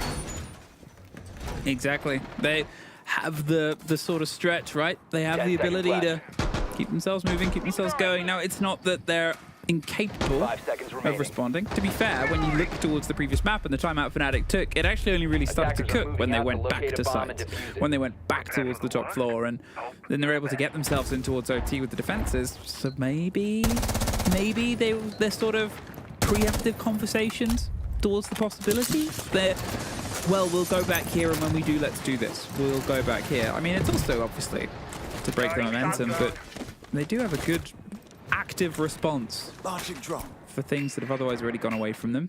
Let's see. Direct, clear communication, but I think what's kind of missing here from the guns of Fnatic is, well, the guns of Fnatic. Deepek and Citizen have been able to get themselves a few bodies apiece, and Smith and, I was going to say Smith and Wesson, but unfortunately that is holstered and put to bed, as he is no Blackbeard, no Dokkaebi, no Wizard, no Magic. Have a look. Is there anybody in the building? I don't think so.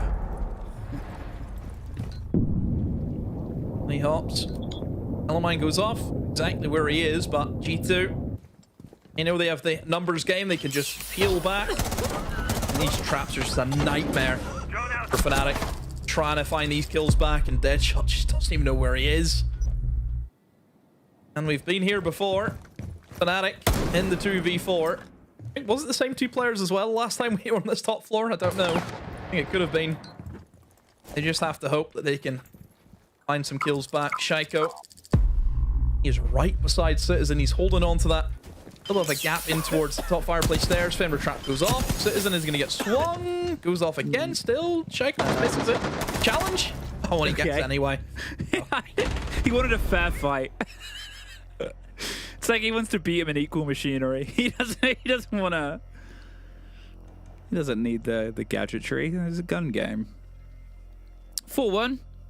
The Fnatic resurgence has quickly been sort of patted on the head and put back down.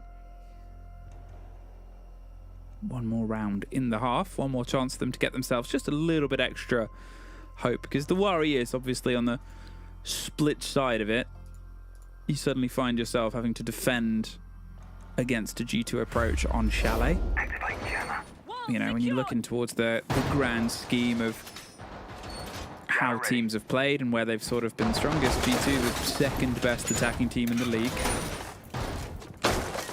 And you look towards maps and how they're sort of playing things. Chalet, actually one of the lowest attacking success rates for the league itself. It's had a bit of a defensive upswing, but they only have to potentially make it land once. That's the problem, right? They just need, across all of the half, that singular sort of chance to guarantee themselves OT, and then they can just double it down on that map, on that site.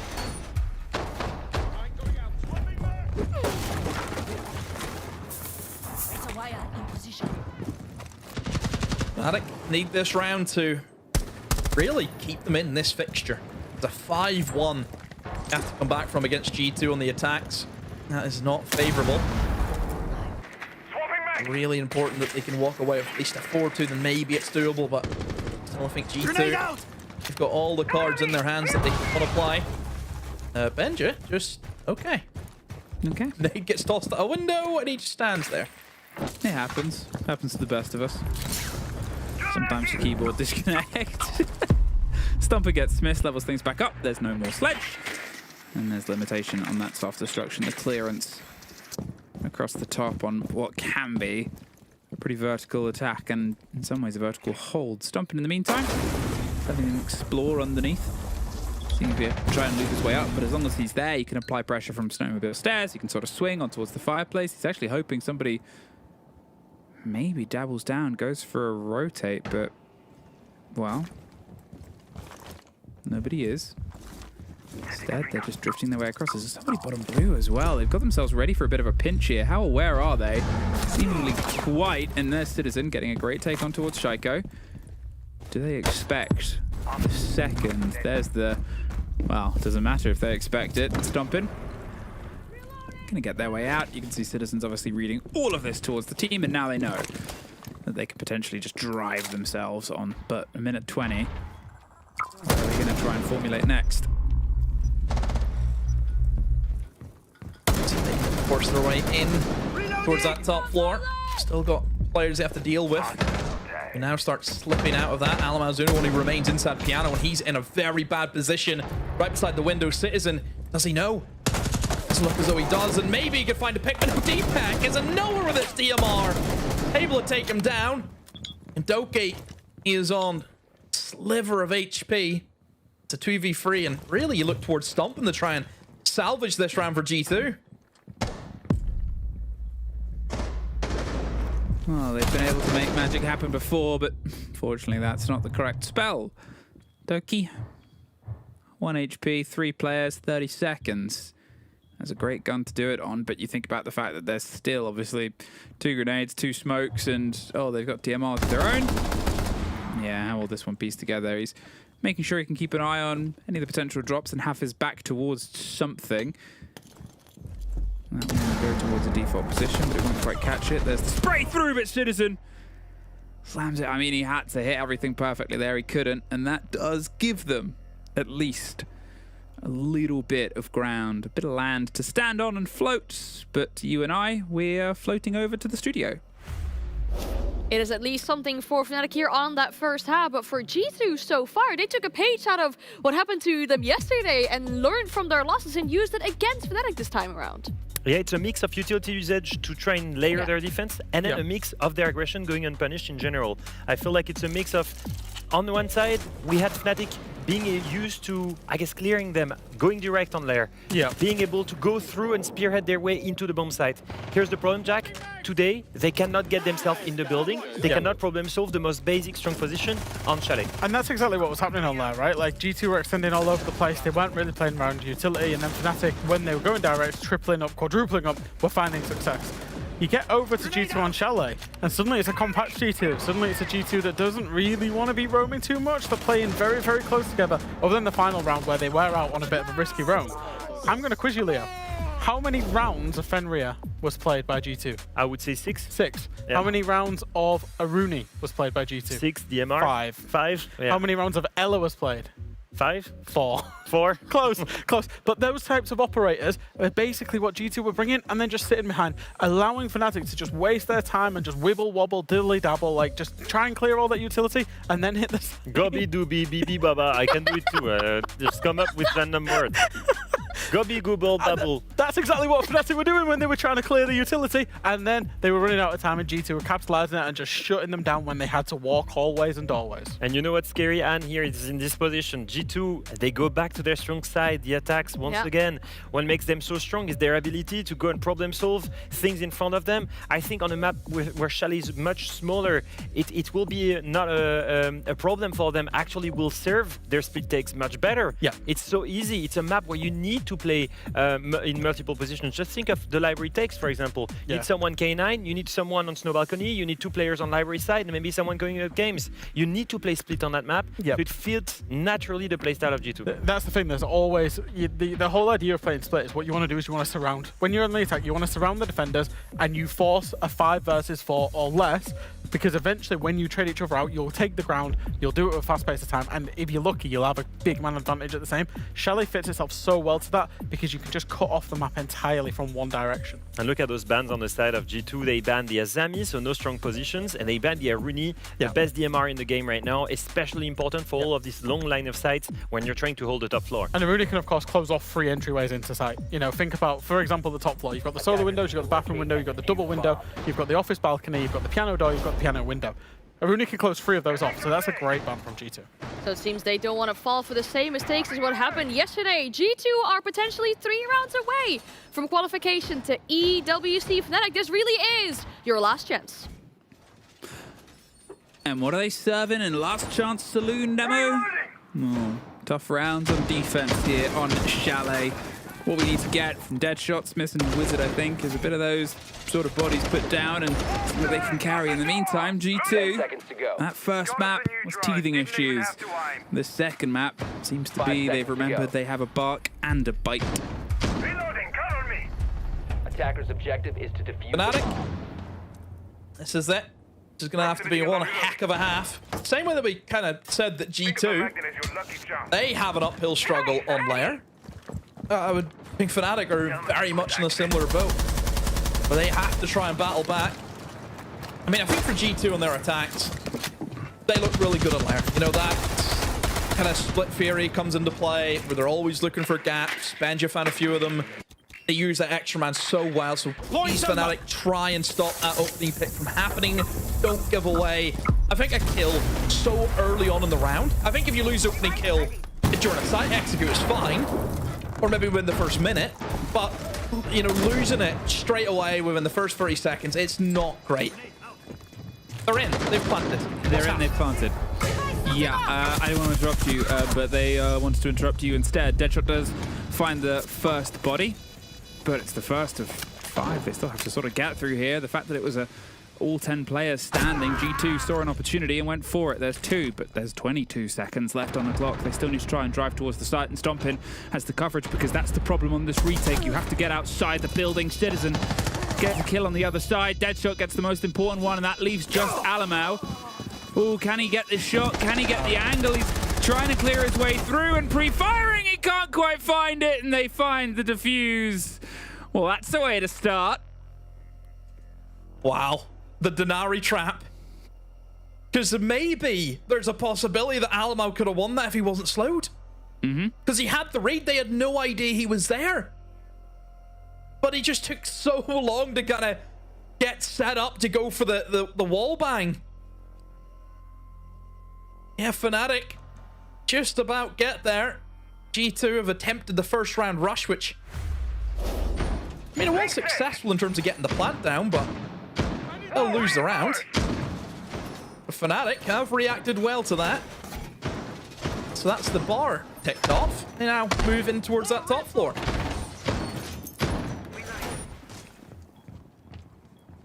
It's a way for things to begin.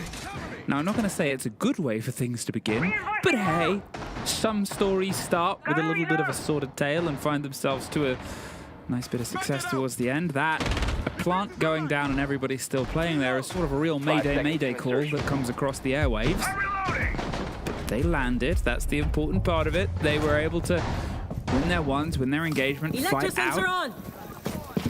Obviously, the fact that G2 weren't quite able to get those comparisons. One of those engagements goes the other way. Maybe we're looking at a 5-2. But it didn't. And that's the fact is the story can start in the manner that it means to continue here. Fnatic, they could try and level things up very quickly. Indeed, that first round almost a blip in the sort of energy. Fine, it limits the sites that you can pick, but suddenly you've gone from half-time to a 3 versus 4 within about 40 seconds. Okay, Got a drone. We'll take that. Trying to control the roll-in of Intel. You can see GT love to play their sort of probing, prodding game. How aware are they of these engagements? There was often quite a lot of external that happened in G2's fights. Fnatic, they're maybe wanting to do the same thing. He sort of said, look, I know you know that I'm here.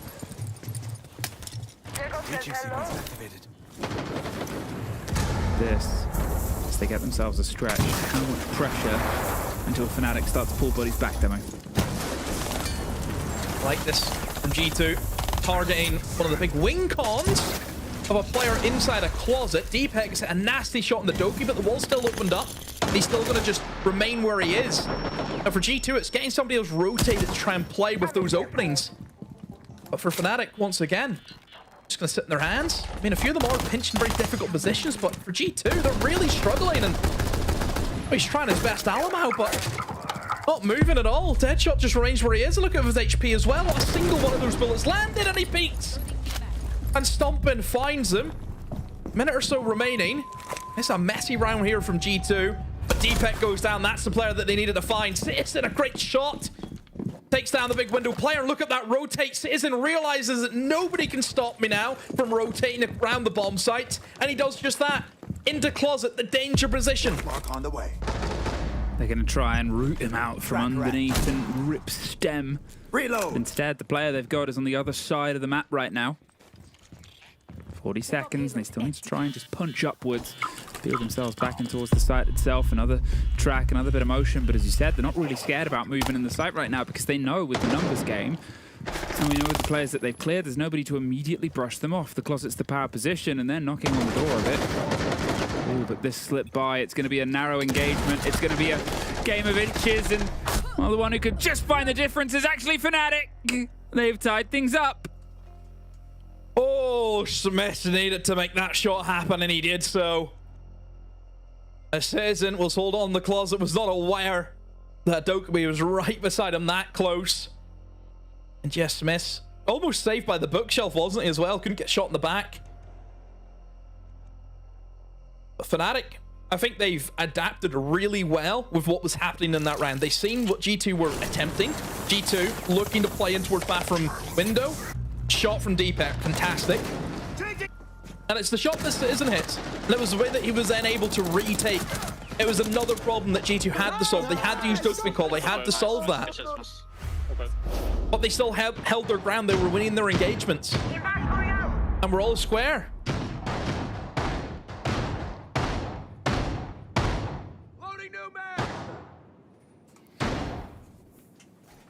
We got a game on, Demo.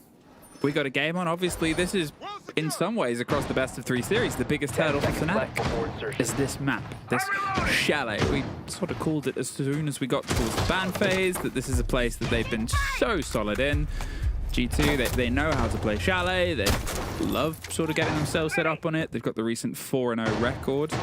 3-0 record, including Secret, VP, Twisted Minds. In the meantime, Fnatic struggled, lost to Rebels. Only pulling 2 rounds a couple weeks ago. And here, obviously, already doubled that performance against a G2 that's fired up. And then we obviously look towards Cafe as our potential decider, a map that both teams have recent struggles on. So maybe with the intensity of that first map, the dream of Fnatic going international and doing it at the cost of G2 isn't too far away, but that's not how you want to start. Yeah, Doki gets his own back against Deepak. The exact same engagement as it was last time, but Doki wins it out. He does still go down. Benj is able to keep that advantage in G2's hands. G2 has still got a lot of information they can apply. You've got Dokumi and you've got that Deimos who can start firing out these pings. Alamau going to swing straight in through to try and get the upper hand against Deadshot, and he does so. G2, they have site control. Smith and Citizen going to be stopped by the player in big window. Yeah, Smith, that is a sea of flames right in front of you. Has to try and contend against that repel. Looks to be G2 finally broke that deadlock. They got their first attack on the board. G2 back in the lead. No time like the present, right? Obviously, if that had slipped away and they'd suffered 3 in a row, especially in the manner that they went, you would probably have, you know, called the timeout, called the worry, called the conversation. But there, as I said before, me once, shame on you, they only had to make it land on one side. Technically, they would prefer to sort of drive this one all the way to bed, and they're very capable of doing it. But now, no Deimos, no Ella. That's the other removal.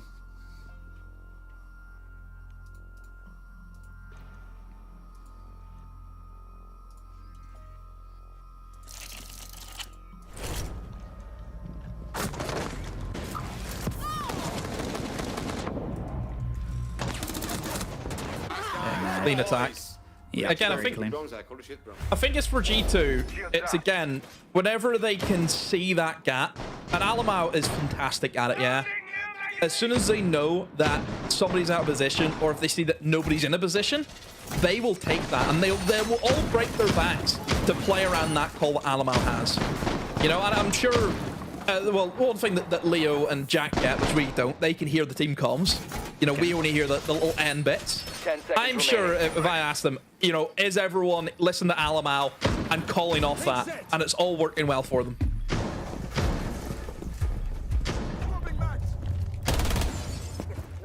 This with the Ella ban. There's the chance that those drives are a little bit slowed down elsewhere, but otherwise, Shuri has a pretty clean route in towards the heart of the site itself. They've probably not going to get away with the same plant approach they did before, but oh, do they know? I think that's Wizard. It is just hiding in towards red. This could be a very, very surprise opening here for G2. And it is. Goodbye, Benja.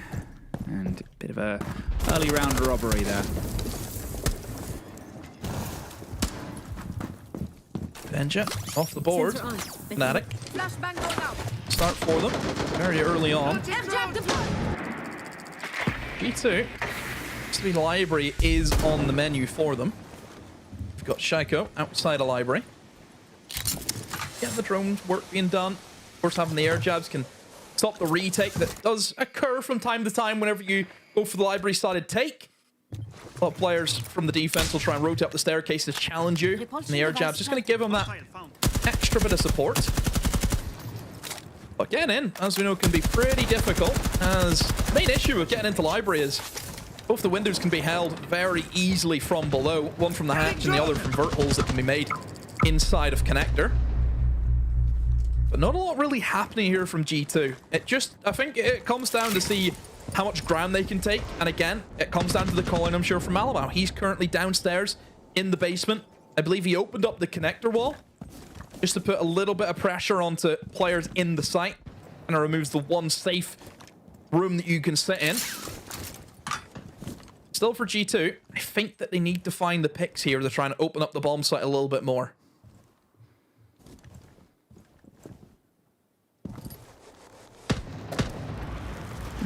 Just struggled with the rope there to get himself back on. They're going to put the pressure here across the top and slide along the bottom as well. As you said, if they can get one more body, they can try and balance things up. The Denari is not quite falling for that trap just yet. Instead, actually, Shaiko is the one that gets caught. And now it's the same thing that we talked about before, the man advantage and how it sort of plays in towards this. As soon as you're trying to then get in the building, they can just double up on these dangerous door and window angles so cleanly. Alamau, he's hoping he can catch a Solace, but again, there's always the threat of the multiple avenues that you can get caught on, and well, they don't need to swing. 20 seconds. They still have the foundations of the site itself. Smith gets one.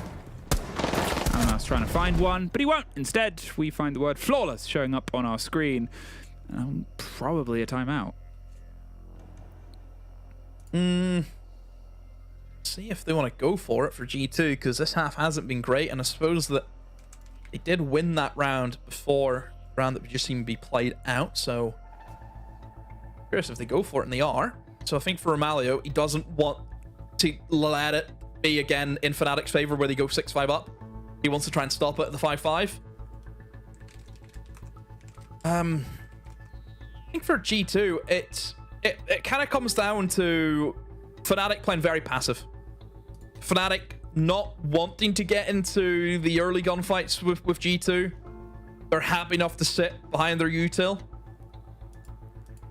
And sometimes I think that for G2, they love playing for those early engagements because they can find those early picks, and then that creates the gaps and the opportunity spotting that G2 like to play around. So for Fnatic, I think they're adapting very well. They're not allowing G2 to have kind of run of the field, let them pick up kills here, there, and everywhere. Maybe, sure, you'll get some trades that'll go into the 3v3s, but that's where G2 want you to be. G2 don't want to play the Siege where it's a 5v5. They find that very difficult. I think it's...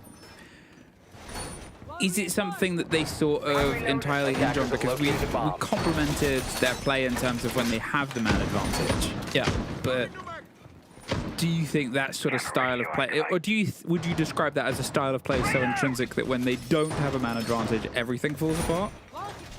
No, because I think they've shown that they've got players who can clutch, which I think is the measure of a great team, which G2 are. But I think a lot of sides will obviously struggle if you don't get the opening engagement. But I feel for G2, I think they're a side which just thrives in chaos. I think they're a team which loves it with some early engagement. Sure, they might lose some, but I think they're always hunting for those picks. They always want to play from that man advantage. Even 2v3s, I think they can work with it. I think it's more if it's a full 5v5 and there's so much util that they have to go through. I think they can sometimes find it difficult. Mostly because I think, naturally, if you look at their team, all of their players, from kind of whenever they joined professional play, whenever they first started off, all of them are kill-minded players. Well, there's 2 kills that immediately come to mind. Doki for Smith. Shotgun going live. Means the IQ is obviously pulled apart, but at the cost of a Wamai who's only really going to get stronger as the round continues. You're looking at a decent selection of pressure, all right? Obviously, the Grimbees, the chance of the flashes, the drive round, but otherwise, at this point, it's going to turn into something where there's not really any chance of mobility towards those. Citizens downed, how aware they'll be, and whether the player will get back up, I guess, is a time for tell. Obviously, it's around the side of Ivy. Oh, they're going to use them as bait. They've gone fishing for the bodies that might try and cross the windows, and, well, there's the call, actually. Finish him with that. Why not? Great demonstration of the new ability. There could be no chance to stop that being stopped. Yeah, headshot takes a lot of damage, though. A few shots will finish him off. Slowly, they're trying to worm their way into these tricky positions. You look at where Wizard is. We're towards Solar Stairs, and deep back in the closet once more. Here's a big nightmare for them. Deadshot with a C4. Stomping all by himself. The timeout is not going to work. It looks like for G2, unless Stomping can pull off a bit of magic, which he always can. We know the talent this guy has since he joined this side. Moves into piano. 3 players to find. Double swing. No chance with that, Fnatic. Giving Stomping no outs whatsoever. Fnatic, once more, just like Lair, they have match point.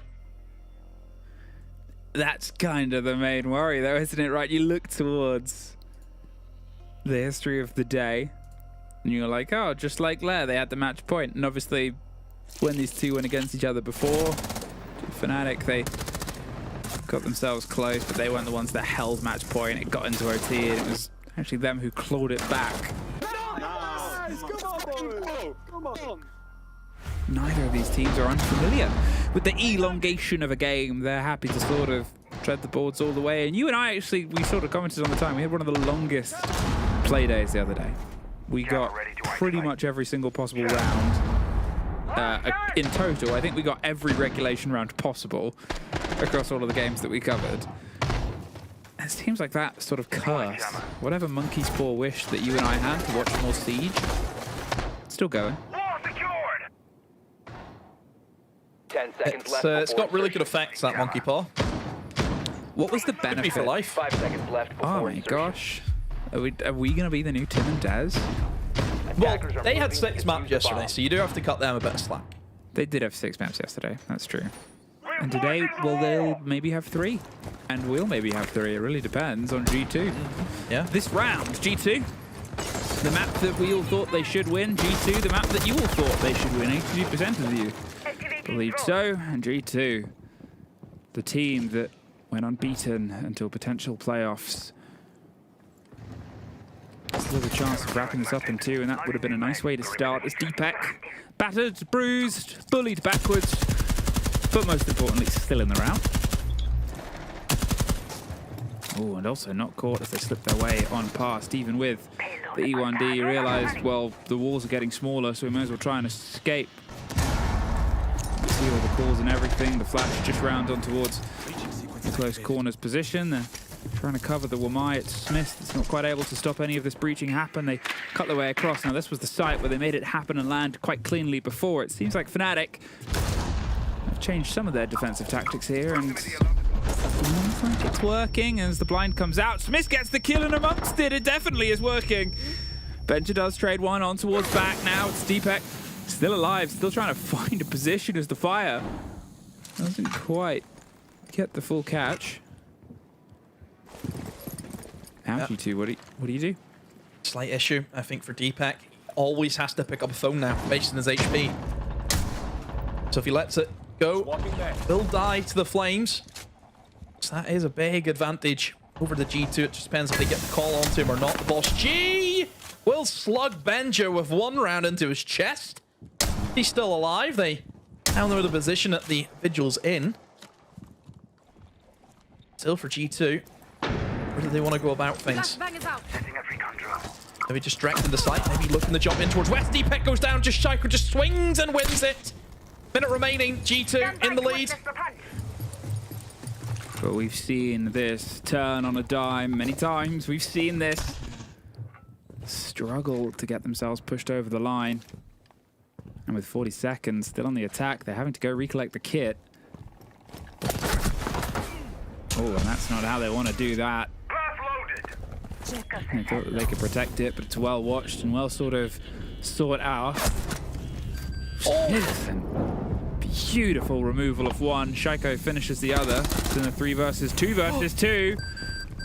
Even amongst the pressure, they slip their way on through now, though. 17 seconds, and I'm not going to say they're scrambling. They've gone to get the kit, but remember where the site is. They've got to watch this over 2 stories, and it's 2-1 versus 1. Deadshot in the west main position gets the down on the man with the kit, and here we have Fnatic bouncing, clawing, and biting back. Not done yet, Demo. This series is going to be hurtling to all 3 maps. Do it now. Look at where you have fallen. Look at where you have gone. Look at where we are. G2, 60%. Still the preference, still the lion's share, but Fnatic have proven that their dog has bite. Here we go. This is it for all the marbles. So many marbles. Even though not many people, I think, are playing with marbles. Maybe Tim. Not many marbles. We talked about this last time. Probably only Tim. Maybe Tim. And yeah, this is it. Best of 1, Cafe. I think it's a good map for both sides, which I think is the more interesting thing. Typically, I mean, whenever you kind of have a side which, like G2, good on a lot of different maps, whereas Fnatic, maybe not as strong as a map pool compared to G2. And whenever we kind of have these matchups in the best of 3, sometimes the final map could also lean in favor of the bigger side, the side with more experience in the different maps. But I think in this circumstance, for Fnatic, they've always had a good history in this map. Not just recent time, but I think historically, it's been a map which suited them. I think it's... In terms of how this map suits people, I think the sort of drive of an IGL is the main thing. I think it's such an important IGL map for Cafe, and I think that's something where it's sort of like... Observer Blast 2 is the new script leader. I think it's something where if an IGL enjoys Cafe, if an IGL enjoys controlling Cafe, the team tends to have a good time on Cafe, right? Do you think that's fair? Yeah, I think that's a good, I mean, it's obviously very different compared to like Lair, and even I think it does have similarities to Chalet, but it is a map where you have to try and go through a lot of stuff in terms of window gameplay, which I think can be, I mean, sometimes you get sad when it gets windows. I think there's not a lot of counterplay you can really do against it, especially whenever like nomads can be brought and just not much you can really play around.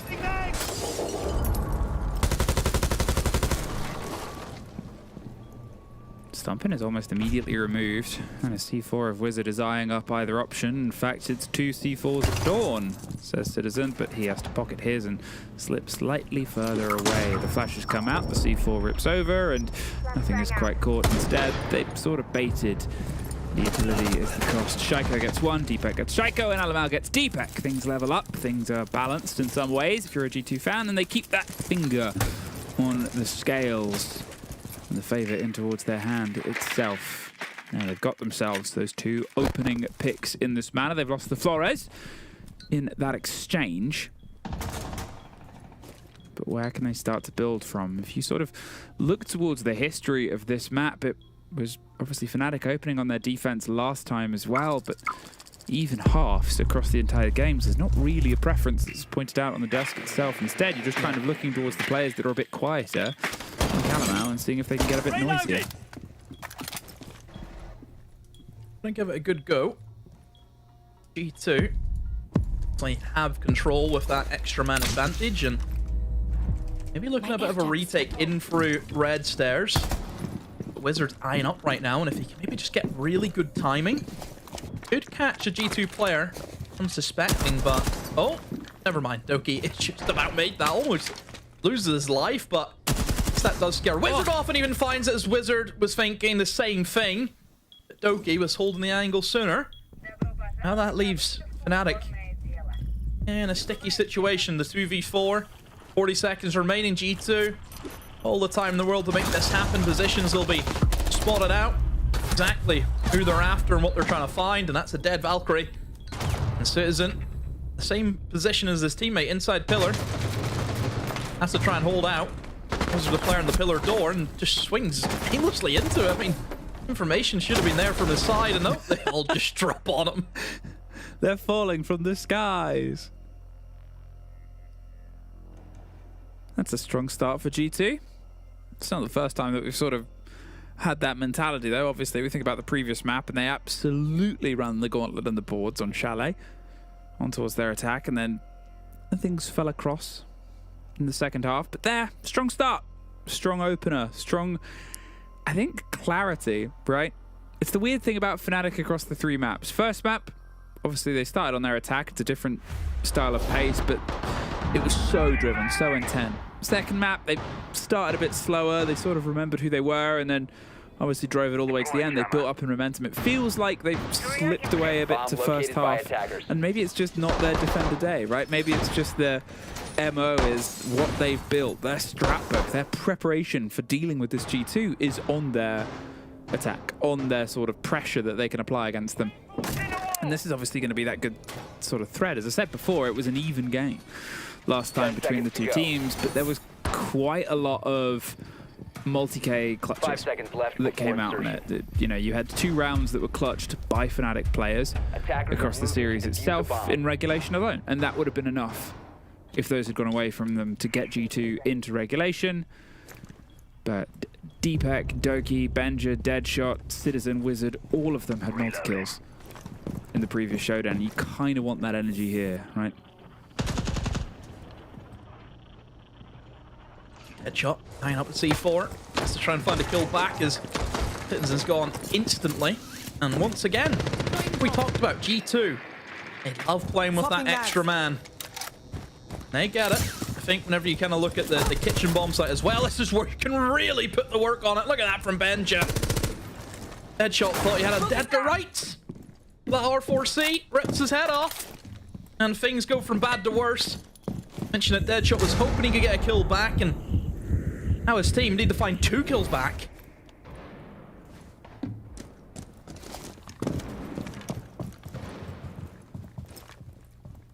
see, they're just trying to capitalize upon the space, G2. As soon as they get an opening, as soon as they get an MO, they sort of just tense a little bit. They bring things a bit closer. They don't go all the way in. They don't entirely throw themselves out. There's still work to do. They almost, in a weird way, play it as if it's still a 5 versus 5. They make sure that every step is still measured. They don't get a bit too blind with it. And oh no! Smith was ready for that. Shield on the back. Swings on and takes care of Benja, who was sort of hunting for the 1 versus 1, but unfortunately couldn't quite win out the engagement. Now, with the 3 remaining Fnatic players all driven in towards the site, but with no pressure otherwise coming from the bakery and the wedding side, it's going to have to be a bit of a sort of drift down. And I'm not going to say it's a little bit one-sided towards the push, but Fnatic can have their backs to a side, and that makes life a lot easier.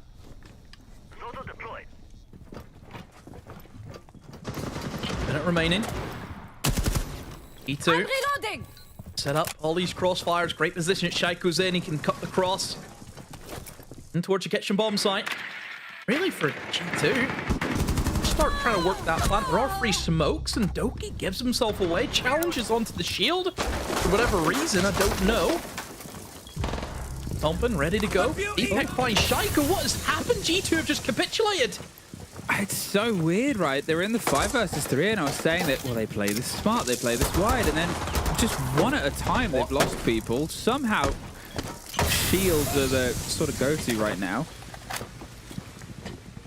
They flick their way away. They're preparing for the 2 versus 2, but well, as they go for the coverage of the smoke, they're going to see if they can try and plant on it. It's a cross that they have to make, and there's the cross, and Deepek predicted the position. They're looking for where the player is. He's inside the plant. He's got a shield, and he's got out of there, but they're just going to charge in. Stomping gets 1.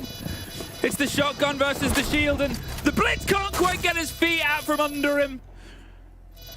Talked about the MVPs of the team, the people that have won and held trophies, and there's a man taking a deep breath who's held one before. Stomping was in the radius of a mute jammer, so he could not flash his shield. That is how Deepek's won that. Because he can't use the gadget. He can't flash him. In a 1v1, you're always going to fancy the blitz. But not whenever he can't use his gadget. Oh, that is a heartbreaker for Stomping. I mean, for G2, from a 3 versus 5. How they lose that? I mean, I think this was the silly peek from Doki, wasn't it? No need for that at all. And Stomping had a right good go, but you'll see that's the mute jammer right there in the corner.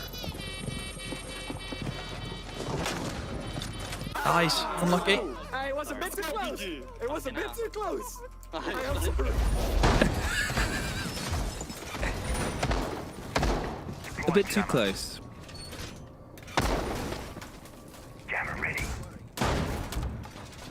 I think it's a 1 versus 1 against a Blitz with a shotgun, and the Blitz is trying to escape. I mean, they had to sort of win that engagement, right, when they did. Yeah. Instead, if they got out the range of the mute jammer, then the Blitz gains more power. I think the shield broke as well. It's a bit of a nightmare, especially against shotguns, because that shield break happens instantly. You know, it's different if you're getting shot at. It takes a few bullets before you can no longer run with the shield. But a shotgun, a 1 pump, all those pellets hit you, you instantly can't move.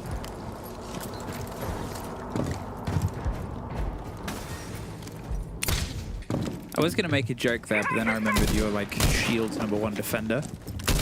Why? What's the joke? What? I didn't even start to think of it, to be honest. Because I just everything that you were saying there, talking about how, you know, shields have it a bit hard.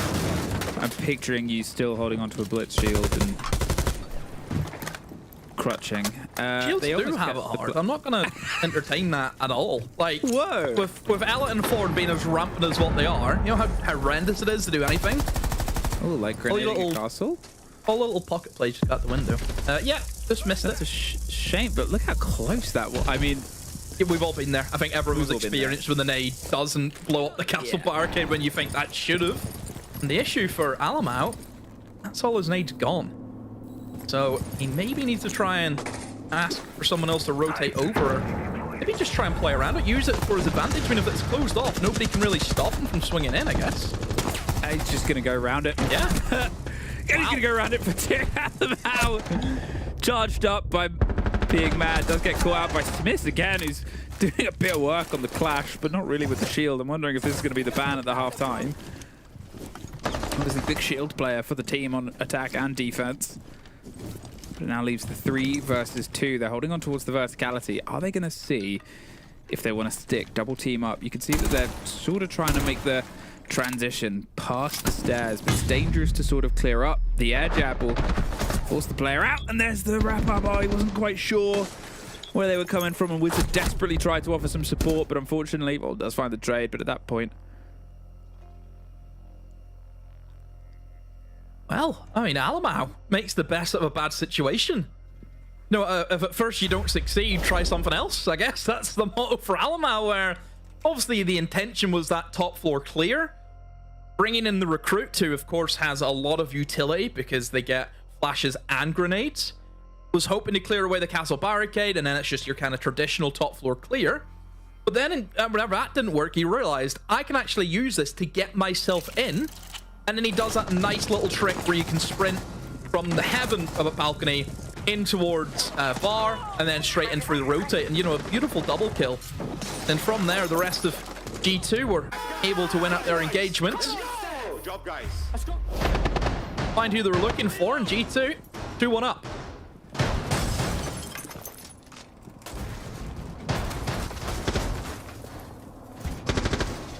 I think from this point onwards, obviously, we're kind of getting the game that we want. We're getting those traded rounds. We're getting those sort of close scenarios. There's still that balance.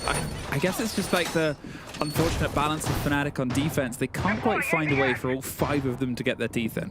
They'll have a couple of players pop off, and unfortunately the others are sort of either pushed aside in their engagements, or they are not needed to. And you much prefer the latter when it's your team. You much prefer sort of being able to sit and watch your players pop off. But otherwise, that's where they'll start to go here. You want to see, obviously, Citizen, who was a tour de force for the team last time round, get built on. G2, when they're onto the sort of success level of the previous map, when they've seen the attacks, the defense, how things have threaded out, and they found so many successes and still the map fell apart from them, there's kind of not really a point when you say that they've done enough, because until the map is done, they've secured themselves that journey, that international tournament performance, well, then they haven't done enough. More to protect the door itself, keep the castle, keep the stretch.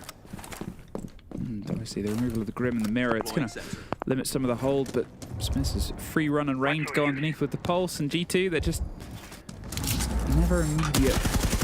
Run the numbers, calculate, and maybe get caught from underneath. What was that? Somebody was toying with the idea of a fight. Didn't quite take it.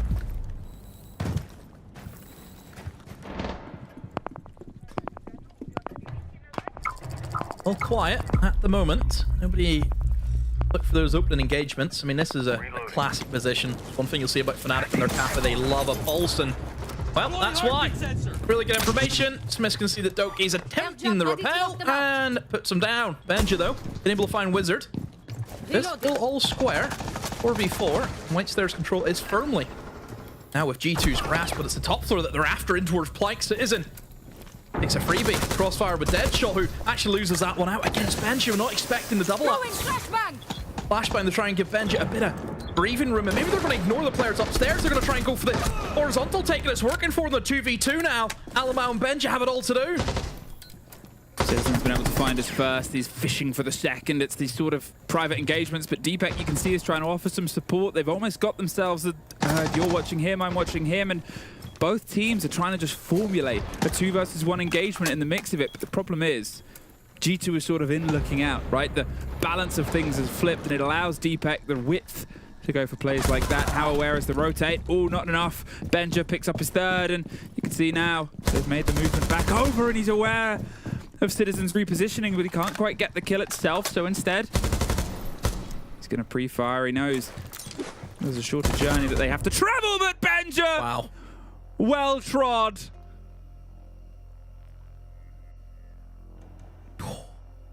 I can't wait to hear the end game comms at that one. My word. G2 being able to make it work. That man there, it's the reason why they brought him in after such a long time away from the side. And that has really got the blood pumping. I mean, if it didn't already, hopefully now it has for Benja.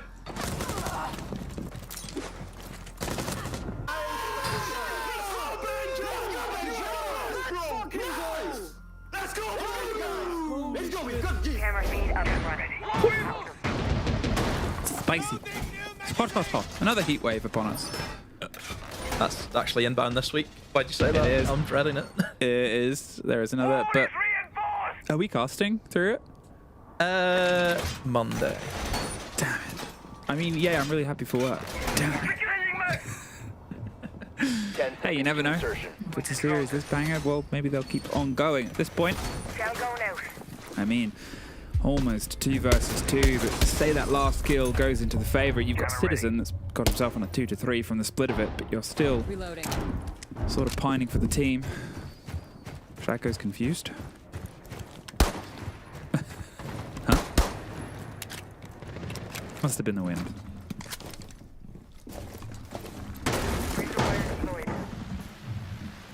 A lot of intel.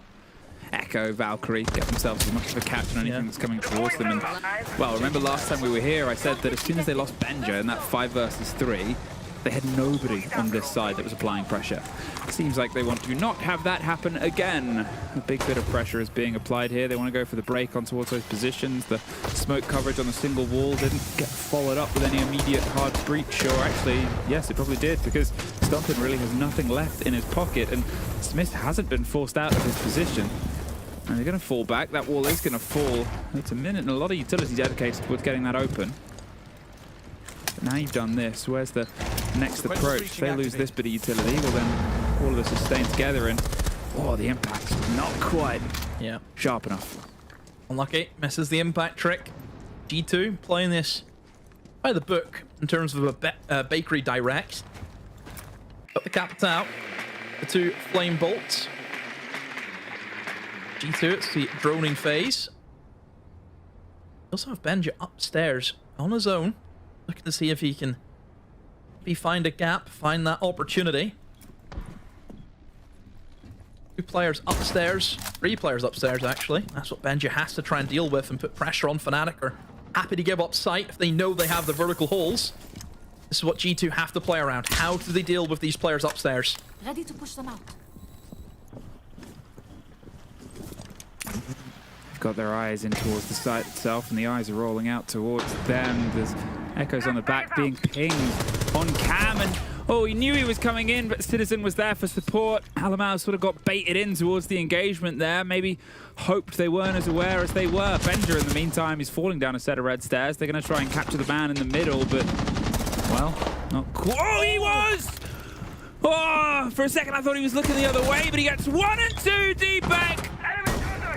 Oh, make it 3, buddy. Maybe make it the round as well. What a time for the IGL to show up. I said it's a good map for them. Only sort of point proven here. There's the cross. There's the flawless. Wow. Did not expect that to be a flawless the way that G2 were setting up. Obviously for G2, they knew what Fnatic were going for. Heavy in towards that mid floor. You play Benja by himself. He can make something happen. He can surprise them. And everyone else just slowly start making their way in towards that bomb site. So whenever Benja goes, whenever he starts picking up those kills in the mid floor, nobody's going to be in those verts, and they have full site control in a matter of seconds. Now, is there an argument that Alamau should have killed the Echo? Probably. But he was not expecting somebody to be in freezer. He was not expecting the double up. And that was kind of the kicker there for Alamau. He got baited in, as you mentioned. Really for Benja, should have had Deepak dead to rights, but I mean, Deadshot just had a life shot on him. Or Deepak hit a life shot on him, should I say, sorry. Deepak hit a life shot to make him dead. And multiple others. And multiple others. I mean, the fact that he then got that kill, they expected him to go down the stairs rather than up it. So then he picked up the second as well. It's just... And then pushed down the stairs to get 3. The shot. Yeah. Beautiful, beautiful, beautiful pause. At this point, Fnatic not quite done yet. Remember last time we were here it was even halves, and well, there's always the possibility we end up in the same way. Obviously that is the site that has been 2 for 2.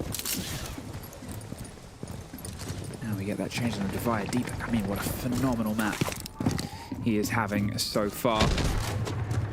Wasn't the sort of biggest song singer for the roster. In fact, he was, of all 10 players in this lobby, the second lowest rated coming in towards the play day today from the league itself. Obviously, he plays a lot of the sort of support roles. It's, you know, he's not exactly on the Benja role or the sort of drive, but with how Alamau's fate of a season has changed, there's always the possibility that one of those sort of older voices, the IGL voices, can be someone of acclaim here. Instead, it's the pickup of Citizen that was always eyes on. Hasn't quite had the biggest day today yet. He's always possible. There's always the expectation he can come to life. And when these two teams did meet the other day, he was the top rated for the team as well. In fact, the only player, oh, Wizard as well, the pair of them both positive. This goes out. Long watching away and a slip on by Shaiko. He's got the pings on one of the players behind the surprisingly sturdy. Oh, but it doesn't even matter. Wow. Knew the fight was coming, but Wizard, well prepared. Oh, Fnatic. 2 in front. Wizard. Just for the side to side. Just moves from one spot to another, drifts by, finds the kill. Smith on this pulse again. Great information. Spot starts stomping on the window, and very much like Chalet, Fnatic don't need to move. The Wizards giving G2 away back in. All Fnatic need to do is sit in their hands, play around the information that the pulse can supply, and they'll win the round. Alamau gonna take lead. Let's see if he can just bully his way in towards the site, but he will be called out now. Smith on the pulse. What's Alamau gonna do? Player in sight knows exactly where he is. He's going to go for the pick. And Smith now has to get off, and oh, this is a tricky one. They're actually going to pinch him. Benji with support, and Smith has no idea about the player behind him. Oh, he seemed to get a little bit of a whiff towards the end, but couldn't quite win it out in that engagement. Now, it leaves us in a tied bodies, but look at the time demo, 10 seconds. Alamau's going to see if he can try and bait the plant. He's worried about being swung. They're not immediately stopping him. It's actually Deepak that wins the first fight. Citizen is going to follow through, and nobody's getting to that kit in time. We have here on our third map, on our first half of it, an even hand. And we still have a direct shootout towards who is going to make it internationally. So let's have a direct shot towards our wonderful desk. Thank you very much. I think I'm going to file a request to turn this into a best of 5 because I am not done watching this game yet. I think on this final map, it has turned into an absolute frag movie. It's been crazy. In the first half of Lair, we said Fnatic should have won, should have dominated it. Chalet, we said it was G2. On Cafe Leo, it honestly could have been anybody. I feel like they've both reached flow state. That's what it is. Look at these 1v1s. Look at these kills. Look at this moment where he sees the legs and boom, perfectly the right time, the right kill. And it's Deepak on one side. Okay, cool. But it's G2 on the other. It seems that both of these teams, they're reaching a level. Look at this. Alemao with the parkour here. Yeah. Shooting the rating so he can go through the rotate. First kill here. The Warrior Din, second kill here, Jack. Yeah. It's just beautiful on both sides. Look at their job here. Yeah. Boom, perfect as well. That whole strategy was completely on the fly from G2 for Doki and Alamau to double peek the player in Cocktail and find all of those kills as well. And it just kept continuing. The big 1 versus 1 from Benja there that won his team the round. And then it carries on into the 4th round, Leo. Yeah, now it's Deepak on his side. After winning a very important clutch, he's back. He gets a triple kill on those red stairs. Pay attention to the comms. Pay attention to the reactions from these players. They're all hyped. On both sides, they're going hard. And it's the reality of it, right? It's the reality of two teams that have reached flow state, like I said. I used to play for time like this. I used to play for time like this because I would get super passionate about it. Yep. It's the moment where only the most like genuine native adaptations come to life. It's the moment where instinct takes over, where the fundamentals and the defaults don't matter anymore. And on both of these teams, I expected G2 to be able to show me that flow state. I did not expect Fnatic to be able to contend with that level, and I'm so happy that we see it right now. That's the thing, regardless of what happens, and it's going to be a crazy next half of Siege and maybe in overtime, but regardless of what happens, Fnatic can be seriously proud that they've got to this position at this point. We did say Cafe was maybe a little bit more 50-50 than we anticipated. We did see a 3-3 split. Fnatic will now go into their attack half, so that's where they can really show their flow state, really show some of their attacks that they've got going. And then looking at the bans, of course, as well. We'll see a Monty ban and a Zami ban. Nothing out of the ordinary so far. No, especially because Smith has been abusing the shields as much as possible. It was already the strategy on the side of G2 to try and remove him from the most important shields, and the Grim, who will be abused for Cocktail especially, who will be abused for Bakery on basement.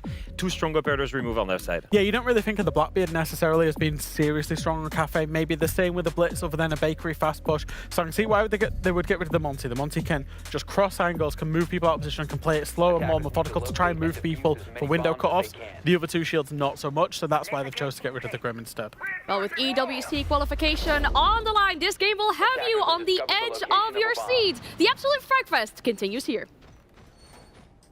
For one final time, Demo, you and I will be into the breach and onto Dostoevsky, and as they sort of said, can we get Fnatic's flow state? They opened brilliantly at the start of this series, a series where pretty much everybody had written off their chances and said, good job Fnatic, you've got this far. Well, you can still be proud of that, but this is where it ends. In fact, it was even a couple of quotes that might have been said by the desk and us throughout this game so far, but here, leveled up a final sprint. They weren't happy with what was said. They weren't happy with the possibility of not going international, and they weren't happy with just another loss to G2. Org versus Org. G2 have won the previous 7 engagements against Fnatic. Apparently, it's not lucky number 8. Fnatic and make history here for G2. I'm not qualifying for an event. It feels... it kind of freaks me out that I'm saying that, but that could be the possibility of what we're witnessing. As Fnatic are really giving us one heck of a showing here. Now they move over into their attacks. That means Smith, he gets the shields. Only one of them going to be banned away from G2's side. The Monty isn't going to be available, but he still has the Blitz, and I'm sure a Blackbeard will probably follow if any more get banned. Fnatic looking at the lineup. Looks as though they're going to try and go for the freezer execute, where you bring in the sense to cover off the lines of sight over towards VIP and restaurant and drop in and get the plant down. Players have to be on their toes here. I mean, Benj is always going to be the problem in that position inside of VIP. He can stop that hatch drop, so that's why you need to bring those sense walls. I mean, for G2, they should know what's going on here, but maybe it's going to be actually a different approach here from Fnatic, because now they've moved towards Bakery. They're droning out the other side of the map, so they're going to change things up. They're not going to go for the VIP and restaurant take. Oh, C4 almost gets the end of Smith there, and it's the perfect man to watch for the job. The shield has made its way on past, though. Sees him a split second too late. Wizard finds Stomping in the meantime. They have the coverage, and he's not quite able to get himself locked in. They're just keeping him at bay. Peppered shot. Shaiko does get the end of Smith. Alamau gets Wizard. And that is those two players on that initial push caught out. Citizen's going to still try to make the most of the end of it, but it's dead shot. Bob with the drop shot gets Benja shot and killed and taken out of the round itself. The 2 versus 3 here, and the gadgetry is live and active. A single impact, and Shaiko might try and make the impact. Verticality, he's so worried about being caught out on a drone, and well, he knows that the players inside are going to be circled. They have 40 seconds. And though it's felt like it's been very quick and very direct, it's actually just sort of the change of pace. And here, look, Deepak, he's on 1. They've doubled up to try and remove the player itself. They've opted instead to leave a Citizen in a 1 versus 1 on the coverage. And there's the isolation, a great cross. And that leaves just Alamau left. The DMR at Dawn does some of the damage towards mainly himself, but he can't quite get the end of Deepak. They're putting the pressure in, and Fnatic strike first, strike hard. Strike 1. Fantastic. Fnatic. Love it. In the 3v2, what do? They assess the way G2 play, one thing G2 love, they love a flank, they love a retake. They love whenever they're a man down, they try and make a play. They stop that play from happening. They take their time. Everyone freezes. They wait until they can cover their flanks. They get that drone position. There's a little bit of a shoulder jiggle by the player in red stairs. Didn't know he was caught out on a drone, but Fnatic knew. And what did they do? They waited until they could get everyone in position, and then it's a 3-2-1. They have a guy in the window stopping him walking up. Deadshot has the verts, and all important, they have the Glaz, who has a line of sight that he can make with his sniper rifle to finish off that player in red stairs. The way that they've went about dealing with that threat that G2 have tried to force with that retake has been dealt with there and then. Leaves Alum out in the 1v3. Not going to do much for the operator that he's on. He only has a DMR. Doesn't have any form of denial. Fnatic. Yeah, fantastic. Love it. Absolutely love it. Camera ready. Camera. 4-3. That divide gets a little bit further, a little bit wider, and reminded a little bit more about what that early game Fnatic was like at the very start of this series. As you said, great prediction, great sort of knowledge of the game being put, and I quote, in that first half of their attack on Lair against G2, our desk was pretty concise on the idea that Fnatic on their attacks, they were tactically brilliant, could have gotten all 6. Should have probably got at least 5 of those, if not for a big clutch against them. And it's sort of getting just that swing. I have intel on the enemy. In the second hand are a team that has built their sort of bread on their attack, G2 being put to the paces by somebody who's learnt those lessons, studied them at school and said, I think I can now graduate and do better. Early engagement isn't seemingly the MO right now. You can see they're sort of assessing, feeling themselves up towards the top, clear across and don't get caught by a C4 as Citizen treads the boards. The IQ getting all the work done as well, removing the Valkyrie cams. Again, you look towards what is 5 C4's demo, and you get an idea of the game that they want to play with the Valkyrie and the Pulse. Deadshot is the most vital person right now. Yeah, floor is lava. I think that's the game now that we're going into.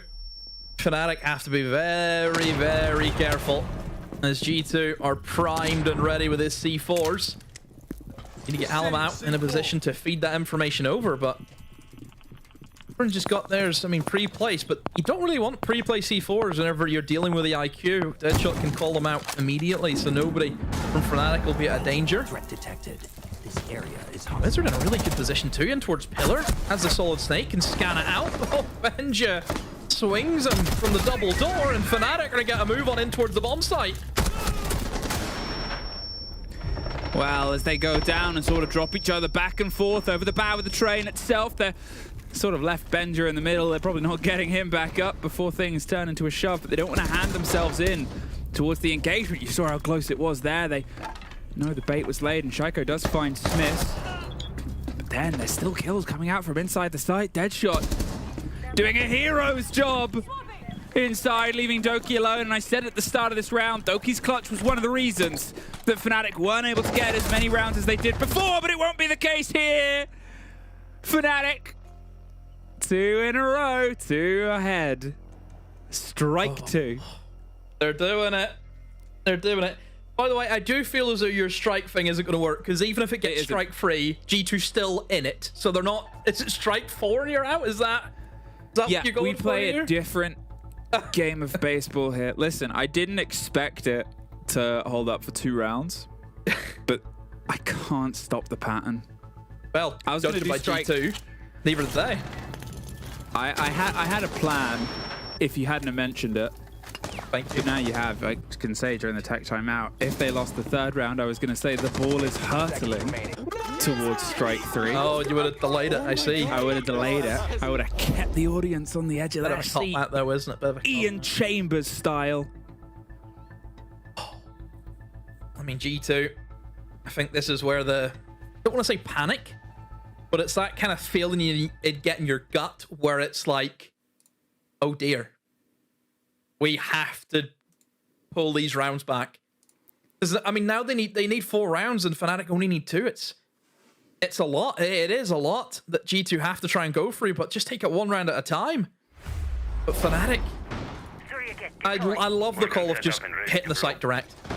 You know, whenever you get Wizard, and I think it's from the fact that Wizard was able to gather a lot of information, and then they played off that. But as soon as you lose the site player, it is a bit pandemonium for G2. They were really struggling to figure out what they wanted to do, and then there's some backstabs that worked really well for G2 also. Or for Fnatic, sorry. And yeah, I think overall, G2 to try and step up here. Benji's got 7 kills and that's it. Look at Fnatic, Deepek on 12, Citizens on 8. More players coming into the fold for Fnatic than there is for G2. I think, well, that was always the thing I said, right, on the split of it, was on their defense, only a couple of them operate, but then they get towards this side, and, you know, that's like the Deepek who's playing an absolute blind there. The whole team is just sort of gets an uplift when they come together on these approaches, and you have the comparison of the last time, obviously, that these two teams sort of met on this map. As I said before, only 2 of them were positive. Smith was far and away, unfortunately, the lowest rated player in the server. It was 4 and 12, and it was a max OT game. So if just one of them, if just Smith fires a bit better, as he's doing, well then maybe it's a different fate. As I said, 2 of the rounds were clutch rounds from the side of Fnatic, but at this point, they don't need them because the team has uplifted itself on attack. It's a project that has lasted a very long time and had many different iterations and many different faces, and maybe finally they found the one and get their way off just national play here. They're looking for that first body, that first pick. They're surrounding on towards the lock below. And they've obviously been able to get themselves a bit driven here on the previous kitchen approach. They sort of sent themselves in, and you know, it was a back and forth, and then they pieced it together. It's a different MO here. They're above. They're being a bit slower and steadier. G2 going to try and interact with them. Well, good information once more from Wizard. 3 of them being pinged out. If Fnatic can try and formulate off the back of that 2 in Bakery, 1 inside of Prep. Zoya will be popped to try and give Doki a bit of safety. Just worrying that somebody could jump in through the window, but maybe it's a bait and switch as Fnatic have turned their attention towards VIP and Restaurant. Alamau, though, strikes first, and here comes the shield, but Benja wins that one out, and Alamau, the DMRs, they are singing right now. But Wizard with 2 responds. Needs more than that, though. The cutest team in it, but not going to be the case. Shaiko puts an end to that, and Deadshot has it all to do, and it's going to be a trade, but Shaiko, he doesn't care as long as he gets the kill. Well, that's 4 rounds in a row ended for Fnatic. They got the last 2 defenses, first 2 attacks, but G2 have finally found a way to stop the seemingly runaway train. They keep themselves within touching distance, 5-4. But at this point, they still have to go back potentially towards the site that they've lost. Obviously, Reading Room and Fireplace was where things got a bit heated. It's not that it's sort of runaway rounds. Obviously, there was the 1 flawless previously, and then at the very start of the game, G2 had a pretty solid round. But otherwise, it's just this thread back and forth. The whole season sort of comes down to just this map.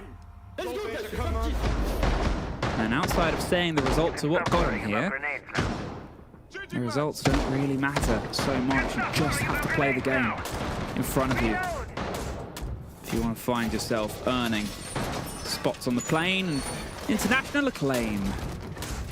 Prone laser shell. Reloading! Calibrating air compression! All set! Right, G2, you've got 1. Attackers have located a bomb. A few more than that. Fnatic, 10 seconds insertion. how will you deal on your next attack? We head in towards the top floor now. Top floor was not seen at all during Fnatic's defensive half. They stayed away from this bomb site. They played the other ones, but Wall secured. didn't dare go upstairs. Now, I know Base of Player, right? He detests this top floor. This is his most hated site in the game, I believe, joint with Chalet Basement. He thinks they are undefendable in many circumstances. I think the reason why someone would feel that this top floor is kind of like that is window gameplay. I think window gameplay really hinders this bomb site for defenders. You don't have a lot of safe positions you can sit. If you've got maybe 2 players on rappel, 1 player towards piano, other player on the cocktail rappels, very, very difficult. You can get pinched very easily, combo that with a bit of utility. Yeah, bit of a nightmare. That's why you see operators from G2. Castle, great at denying that utility. Blocks those line of sights on the windows. Sadly, very easily counterable. Sledge, light work of that, no problems at all. But also for G2, they've got the mirrors. Mirrors upstairs do make this top floor defendable because you can hold piano. The most important bomb site on this top floor. You're not going to be able to get into it now unless you can pop those mirror windows. So for Fnatic, that's the struggle. How do you get through those mirror windows? Looking at the lineup, they don't have much. They're going to go for a bit of a hot and heavy drop on towards the hatches. Alamal pulls back. It's a nice shotgun, but it's not quite the one that you want to be hitting on towards multiple targets. You could see that their shot could try and loop a grenade up. It's actually Benja that gets the C4 first. Was that up through a hatch? Was that a bit of potential pressure? But you can see Fnatic, they're having to sort of scarper and change plans and tact. Peeling back and, oh, Deepak almost suffers next just on the transition away from rappel. G2, they're putting the pressure external, leaning out of the skylight, of the windows, of the doors, who knows where they'll try and bite from next. But instead, they're not going to take the drop on the hatches and that sort of swing of the pressure. They'll pull themselves back. It makes life a little bit easier here for Alamau. He can direct his fight singularly, puts himself up a razor bloom, and means, well, even if we take the fight, I'll still have a bit of a slow on you later. And instead, actually, he's worried about pressure that can come up from behind him. Gets the flash, and, well, he's not quite sure which way to go, Demo. I think as he castled off behind him, so I think he's pretty safe. And this is where the castle is very important for this top floor and how it works. For Deadshot, unless he hits the nastiest one-shot headshot of his life, this shotgun will put him down at close range. Benja finds Citizen, and yeah, just it feels as though it's going to be a lockout here for G2. The util has been set up correctly. Fnatic just don't have enough to try and get through it. Alamau just overextends himself, but still, it's going to be up against it and will be slaughtered. That castle barricade was fully prepped or was it impacted? I don't know which. I think it's not actually impacted and out. And Deepak now in the 1v3 has it all to do, but Stompin puts him out of his misery. Great top floor hold there from G2, showing the power of a castle and a mirror. Okay, still going. They've been able to get themselves clawed back in, Demo, and if you and I thought we were done, far be us for being correct. Now, the timeout. Both used in short succession. The problem is, Fnatic, over the 2 timeouts they've had throughout this series, neither of them were immediately successful. They had success the round after they were successful, but that means that, well, they would just be fighting in towards overtime. They wouldn't be fighting ahead, front foot forward. Things have fallen slightly by the way. The way could be made a bit clearer here. They just have to sort of bring things together on towards a tertiary hold. Technically a tertiary site. 1-2, lost 2. You know you'll be attacking that mid floor. What do you bring out for it?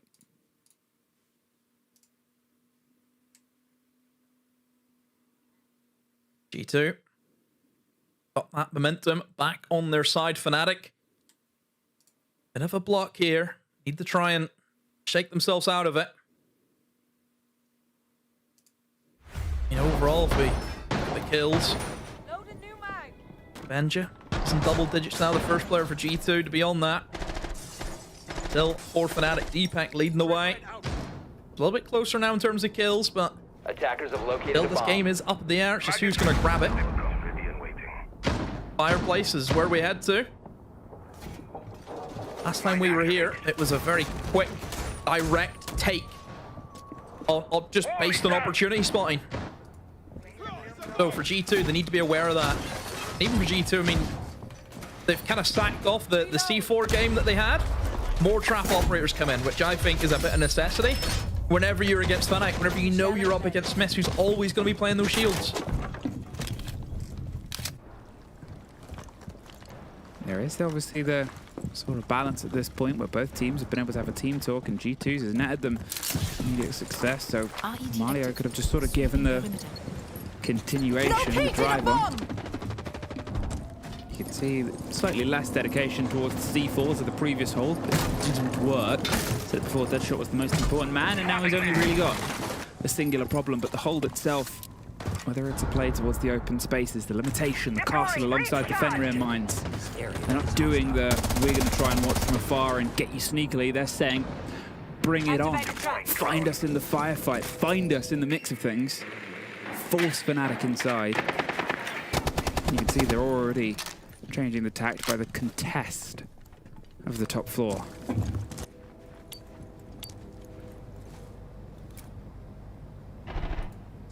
Maybe a top floor clear. See that the Candelas are primed and ready from Deepak. Just depends if someone's ready to jump off the back of it. Fnatic, quiet at the moment, that's the memo.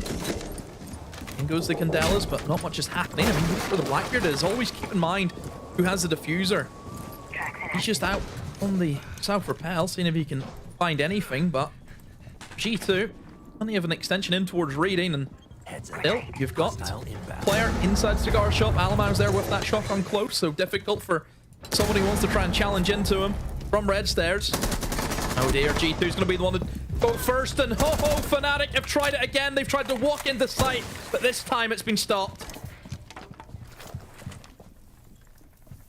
4-3, a single body slips on that distance, and as he said, stopped as they tried to root themselves in, and it takes the wind out of the sails. We've seen this sort of slow down and look at Ket. Fall apart before. Yeah. Where it is. You have... Oh, it's not ideal, is it? I think he came in through the window, didn't he? He did. Okay. That's not ideal either, I think. Doki doesn't get a Deepak in revenge, but... Oh, they just missed the rotate. Two of them missed the rotate there. They could have leveled things up instead. Went further down. Citizen does find Benja. Couldn't quite connect to 2 versus 2, 20 seconds. The position that Doki's holding. He's in the offside. He's going to get tracked, so he can just sort of slip his way over. He knows the gadget's ahead of him, and instead they focus on towards Citizen. Wizard can't quite get Doki. G2. They sit on map series and major point. This is the first time in this series that G2 have sat match point in regular time. It's been Fnatic who have went 6-5 up the other times. So G2, they can close it out here and now. Same thing for Fnatic. They tried to just force that shield into the site, and well, if it doesn't work, you're always playing catch up, and that was the case here for Fnatic.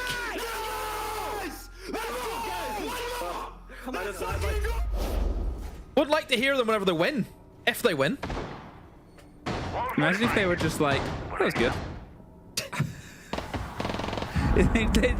they all let out a round of applaud, which is when you do one single clap. Nice job, guys. See you for scrims tomorrow. See you for scrims tomorrow. A single round of applaud. Yeah. Done. Back to work. 10 seconds left before insertion. I love it. I think any sport, you need to have 5 passion. seconds to go. Any sport, you celebrate. You keep the They had energy up. passion from the first round today. Sure, we heard they it all the way back at Lair. They're up for this today, and equally, I mean, I think for Fnatic, they've played great today, and I think that is maybe the sad thing, you know, for Fnatic. This is the closest that they've ever been to making it to an event. I think it's the element of the passion and intensity of G2, the team that we know and expected to sort of get towards the international stages. We know what these world-class players are capable of. We know how well they did slightly earlier on in the year. Them showing how intense they are about the showdown is, in a way, the biggest compliment to Fnatic. Is they're forcing this level of energy. They're forcing every round for G2's sake to feel like the World Cup win. Because G2 knows how tough this game is. Yeah. And it's not done yet, right? It's not done yet. That was just them getting to this stage, as you said. Imagine if they took the whole thing. Well, that's because Fnatic have made them have to work for it. Here, from an unbeaten run in groups towards the fall yesterday, towards this, 1 round away from getting themselves to 1 round to tying things back up. Here we go. Fnatic. I've got what they wanted, that mid-floor control. Deadshot. Start using that buck, right in that vertical. It just depends on where Fnatic want to pivot to. What's going to be their approach? What side of the map do they want to attack? It looks to be Bakery is on the menu. Got the Capital lined up and ready with that util dump, along with that Glaz once again, and Smith's on that shield. So similar lineup to how they played it last time. Oh no. Oh no! It's a big oh no! Shaiko! He put his hand on his head because he knows he might have fluffed it. Well, they have that body advantage. You said it before, G2. They sort of operate when they have that. And now when they don't, well, how can they try and put themselves together? Smith desperately trying to make a way in, but being rebuffed either side. But Citizen gets the free target, and there goes Stumpin. There goes Doki. There goes that cheer, turning into a little bit of a screeching stop here. Alamau on a massive flank, finds one, retakes the verticality, but with Benja getting 2, suddenly it's the 3 versus 2. Now what do they do? Do they try and cut their way across for the fight against Benja? Do they try and plant with the shield in the back, hope the verticality doesn't quite make it? You can see they've crossed the divide. Do they know about the position of Benja? The C4 won't quite get the down on them, but Deepek does find Benja, and now the plant coming together. Can he get to the angle in time? I don't think he can. He's got to drop down. We have ourselves a post plant. They've rotated on the verticality. The shield is just sat on top of the kit. They've gone wide on towards Bakery with the assume the Glaz. Yeah, you heard the bullet start to pop its way across, and I mean, you expected that, right? The shield is just going to hold sort of court close by and say, look, you got to turn your back to me. Oh, okay. Made that a bit easy. But 20 seconds, the Glaz, the experience of these players. And they've pulled themselves back and further away at this point. He's just going to be picked up. We are in OT. Oh. Here we go. OT once more, just like map number 1. What a series we are being treated to. And I know. Well, we have to talk about the first engagement. Shaiko. That was the moment. And he just... total freebie, and he let it slip. I also have to highlight, I think Smith, the plant position he chose was perfect. Realizing that Deadshot's died above, he knows where Benja is. If he can just jump in through that window, get himself in towards the right corner, and he can just plant. No problems at all. Nobody can stop him. There's no vert angles on him. That's it right there. That's the moment. And he knew he messed up. Yeah, whenever that kill comes in, Smith then knows exactly where he needs to plant. Oh, Benja actually got caught out because he proned. Let's go. Come on, guys. It's a big difference in terms of, I suppose, the scream factor. Is that the right way to put it? It's kind of what I said it earlier, right? It's nice and chilling Fnatic, isn't it? Fnatic have been so chilled. Now there's that weird worry. They are on defense. Statistically, it has not been the sort of angle of the game, the angle of the map. They've just looked more kinetic on attack. They've looked more confident. But this is that other statement that I sort of made. They heated up into the previous game. They heated up. And things sort of continue to go. So now we get that taste of an overtime game with them. Well, they've had that chance to heat up. They've had that chance to come in fresh on towards the side of their attack. The split here, the fall away from G2. They're on towards the shield. They'll try and drive the blitz in. See, in terms of how these sort of sites have hit heads before. It's been a long time since we had G2 on the attack. I don't think, so I have a sort of quick scan through. Okay, they ran one blitz on a round that they won. Device ready. Deploying drone. There's no immediate contest. Does feel like Lair and the OT, where both sides just don't want to give the first pick up. In goes the ramp. Safe way, of course, to remove the vertical flooring. Defect also angling for a C4, but realize that, wait, if I C4 that, that's not a real person. So, G2. Got the verts. Where do you want to go? It's going to be a VIP restaurant tank. Look at where Stompin is. He's on the shield. He can run straight at Wizard. He's going to be in the hot seat. He is top, so he can slow the blitz. There is a counterplay to it, of course, and has a C4. Yeah, Citizen. Yeah, he's in the swing position, right? As soon as they try and drive themselves in, as you said, on towards that position, on towards the tub, that they'll sort of, it's almost this conversation, it's mutually assured fighting as Alamau is the one that steps round. They're going to force the player out from behind the bar. Do they know about Citizen being close? Deadshot takes damage, drifts further and further away. They're going with the Finker boost. They're going to see if they can maybe try and move in. We can hear some smokes popping elsewhere, and that's the slow of the Tubarão, but it's Doki with a pitch-perfect pinch on towards the player. And now that leaves Tubarão a little bit alone around the Christmas presents. He avoids the first quite skillfully. He puts the pressure on with the second. Where's the support? Where's the fight? He doesn't need it. Doubles down the drive now on towards Deadshot. He slips back into the site, but the Shaiko gets one and it gets traded back. There's one more, but look at the time, 20 seconds. And it just leaves Deadshot the shield over the top. He's going for the knife. He's able to get the cover man. He's not able to get the other one blind. G2, once again, map series point. Oh, they forced it. They have forced Fnatic to fight. They've went for the traditional execute of VIP restaurants, stomping with that blitz. Won that engagement against Wizard. Just about, didn't they? It was a little bit of a will they, won't they moment where maybe Wizard could have got a headshot onto, but that DMR is difficult. I want to say, Doki, that shot on the Citizen. Cracker of a shot. And then for G2, they just overwhelm. They have the two-man lead, and they just keep it moving. And again for Fnatic, tried their best to get it down into a 2v3. This was a shot there. Look at that. Bang. It's this moment as well. I thought maybe Deadshot could have done something. Just think, imagine if he maybe had the lineup as well, even if he was flashed, if he was able to get the headshot, maybe he could have had that 1v1, but the shield is the shield. Remember, you can use the flash. That's what it can do. G2 back on top. One round again is all they need. Look where they go. Into their fireplace defense. Now, for Fnatic, first time they were here, it worked out for them.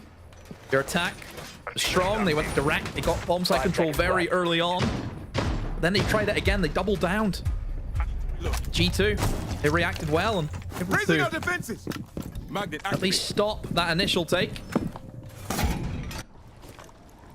So, how do we go about round number 14? Who knows? Seems to be the general feel, but again, you can't help but think that attackers have that benefit, right? You can't help but sort of look towards how these rounds have shaken out and then anticipate attack success. Obviously, with how things have gone before, where we've had G2 on their defenses. They locked out a fireplace once, a single kitchen, a single bar. They've sort of found success all over the shop, but it's more the momentum that they take away instead here. As it is, they'll go back towards their mining room hold where things were, to be honest, at points a bit slippy, a bit strange. The mid-round reinforcement almost caught out the position. It came down to what was a 2 versus 2 with Doki getting a 3K. Electronics down. At the moment is currently holding on above. They're just sort of covering the drop, making sure that they can drop without being caught out. Swung onto immediately. Catch is Not caught. C4 attempted up through the break, isn't quite able to drive on. By bit, slow pace, slow roll. There's a way of hands-free removing it. They're just trying to keep themselves, as you said, out of danger and not be that first body. I really like the change up from Fnatic. It was one thing that G2 did really well. They were able to hold on in towards Cigar Shop, and that's because they had a lot of traps up there. But the Spats are doing really well against the traps. Seeing Deepak was just able to clear away all of those gadgets and made it very easy for Fnatic to now gather that top floor control to do like that. However, haven't found any kills. And with only 1 minute remaining, this can get very, very messy. As long as Fnatic try and get themselves into the bomb site and get that plant down, then, well, this is risky. It's worked out for them, though. Right in towards the bomb site. The walls on the back end, they're both reinforced, so Alamau can't stop or assist anything at this point. You can see Benja's gone underneath, try and cause some problems, but he doesn't have a C4 anymore. Instead, it's just part damage done all over the shop. Smith gets caught. They can't get the plant, but Shaiko, can he even get away? He's being shot from all over. Gets one, drifts around. Leaves just Benja, and I mean, they know he's there, so they're planting elsewhere. A 1 versus 3 post-plant situation here. Benja trying to get his way back up, but well watched, well fought, well found, well. Here we are, a best of 3, a whole season of play. And there is but 1 round to determine which of these 2 teams gets plane tickets and which of them sits at home. This is it. We talked about marbles before. I think the marble bag is much bigger now. Oh, Been some donations. never seen a bigger bag. Where are we gonna go? I think that's the question. What site is Fnatic gonna make their final stand on? Don't forget as well, whoever loses this round, their season's done. Also, so you don't get to go on and try and challenge to be the #1 team off this stage. We go to the kitchen. We double down. Fnatic. They've played it already here in the overtime. They're gonna go back to it. My word, this is a big risk. Do you know what's crazier? When these 2 teams were in overtime last time, both teams played Kitchen at least once. Both of them lost them on their defense as well. G2, when they won against Fnatic about a week ago, it was on this site when they were on the attack that they flipped the balance and won the game. And here, they have doubled down. Here, they think they can find sanctuary. Here, they think they can find success. And here, they may be silent. Fnatic. It's an intel drive. There's all of that game. What can change the fate of a hold on the kitchen? I ask you, the site that obviously, as I said, has had both of them with no success. The Echo, the Valkyrie, the lead outside, the push and the pressure, and the way to stop the quick rush with the laser gates and the fire canisters. In the meantime, the lineup from G2, one that sort of screams vertical control. And to be fair, you look towards previous success, as I said, when they made this happen. The G2's attack last time in the same round. Well, they had a very, very similar lineup. The only change was swap the Blitz for a Flores.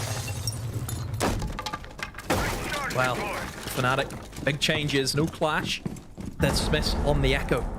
Now, what was the issue that Fnatic had the last time they were here? Stomping on that Blitz, able to isolate those 1v1s in towards VIP and Restaurant. With that Echo, they can stun him, they can counter him. So Smith, a lot of pressure on making that Echo drone happen to give Wizard a more favorable engagement. Still no hit yet. All the vertical work has been done. This is where G2 will transition into their clear of VIP and Restaurant. Exact same scenario. You have Stumpin ready to walk down in towards VMP Restaurant. It's all coming down to this Yokai. It has to be on the back of Smiths. Citizen is the first to take a shake of damage. But as we enter the final minute of this game, he's able to find the first head. Shaiko goes down. And they go for the drop, the pressure on the site, but Deadshot doubles down! There's one for Stompin in the meantime, a 4 versus 2, but he's isolated inside the site. Toki gets 1 and 2! The 2 versus 2, but no kit. And 40 seconds, the Tiburao is trying to get out of there. They need some support, they need to find each other, and Wizard finds the header 1. Toki, the man who has done so much, is stuck between 2 different angles, and they are stuck at home! Because Fnatic, against the odds, against the gamble,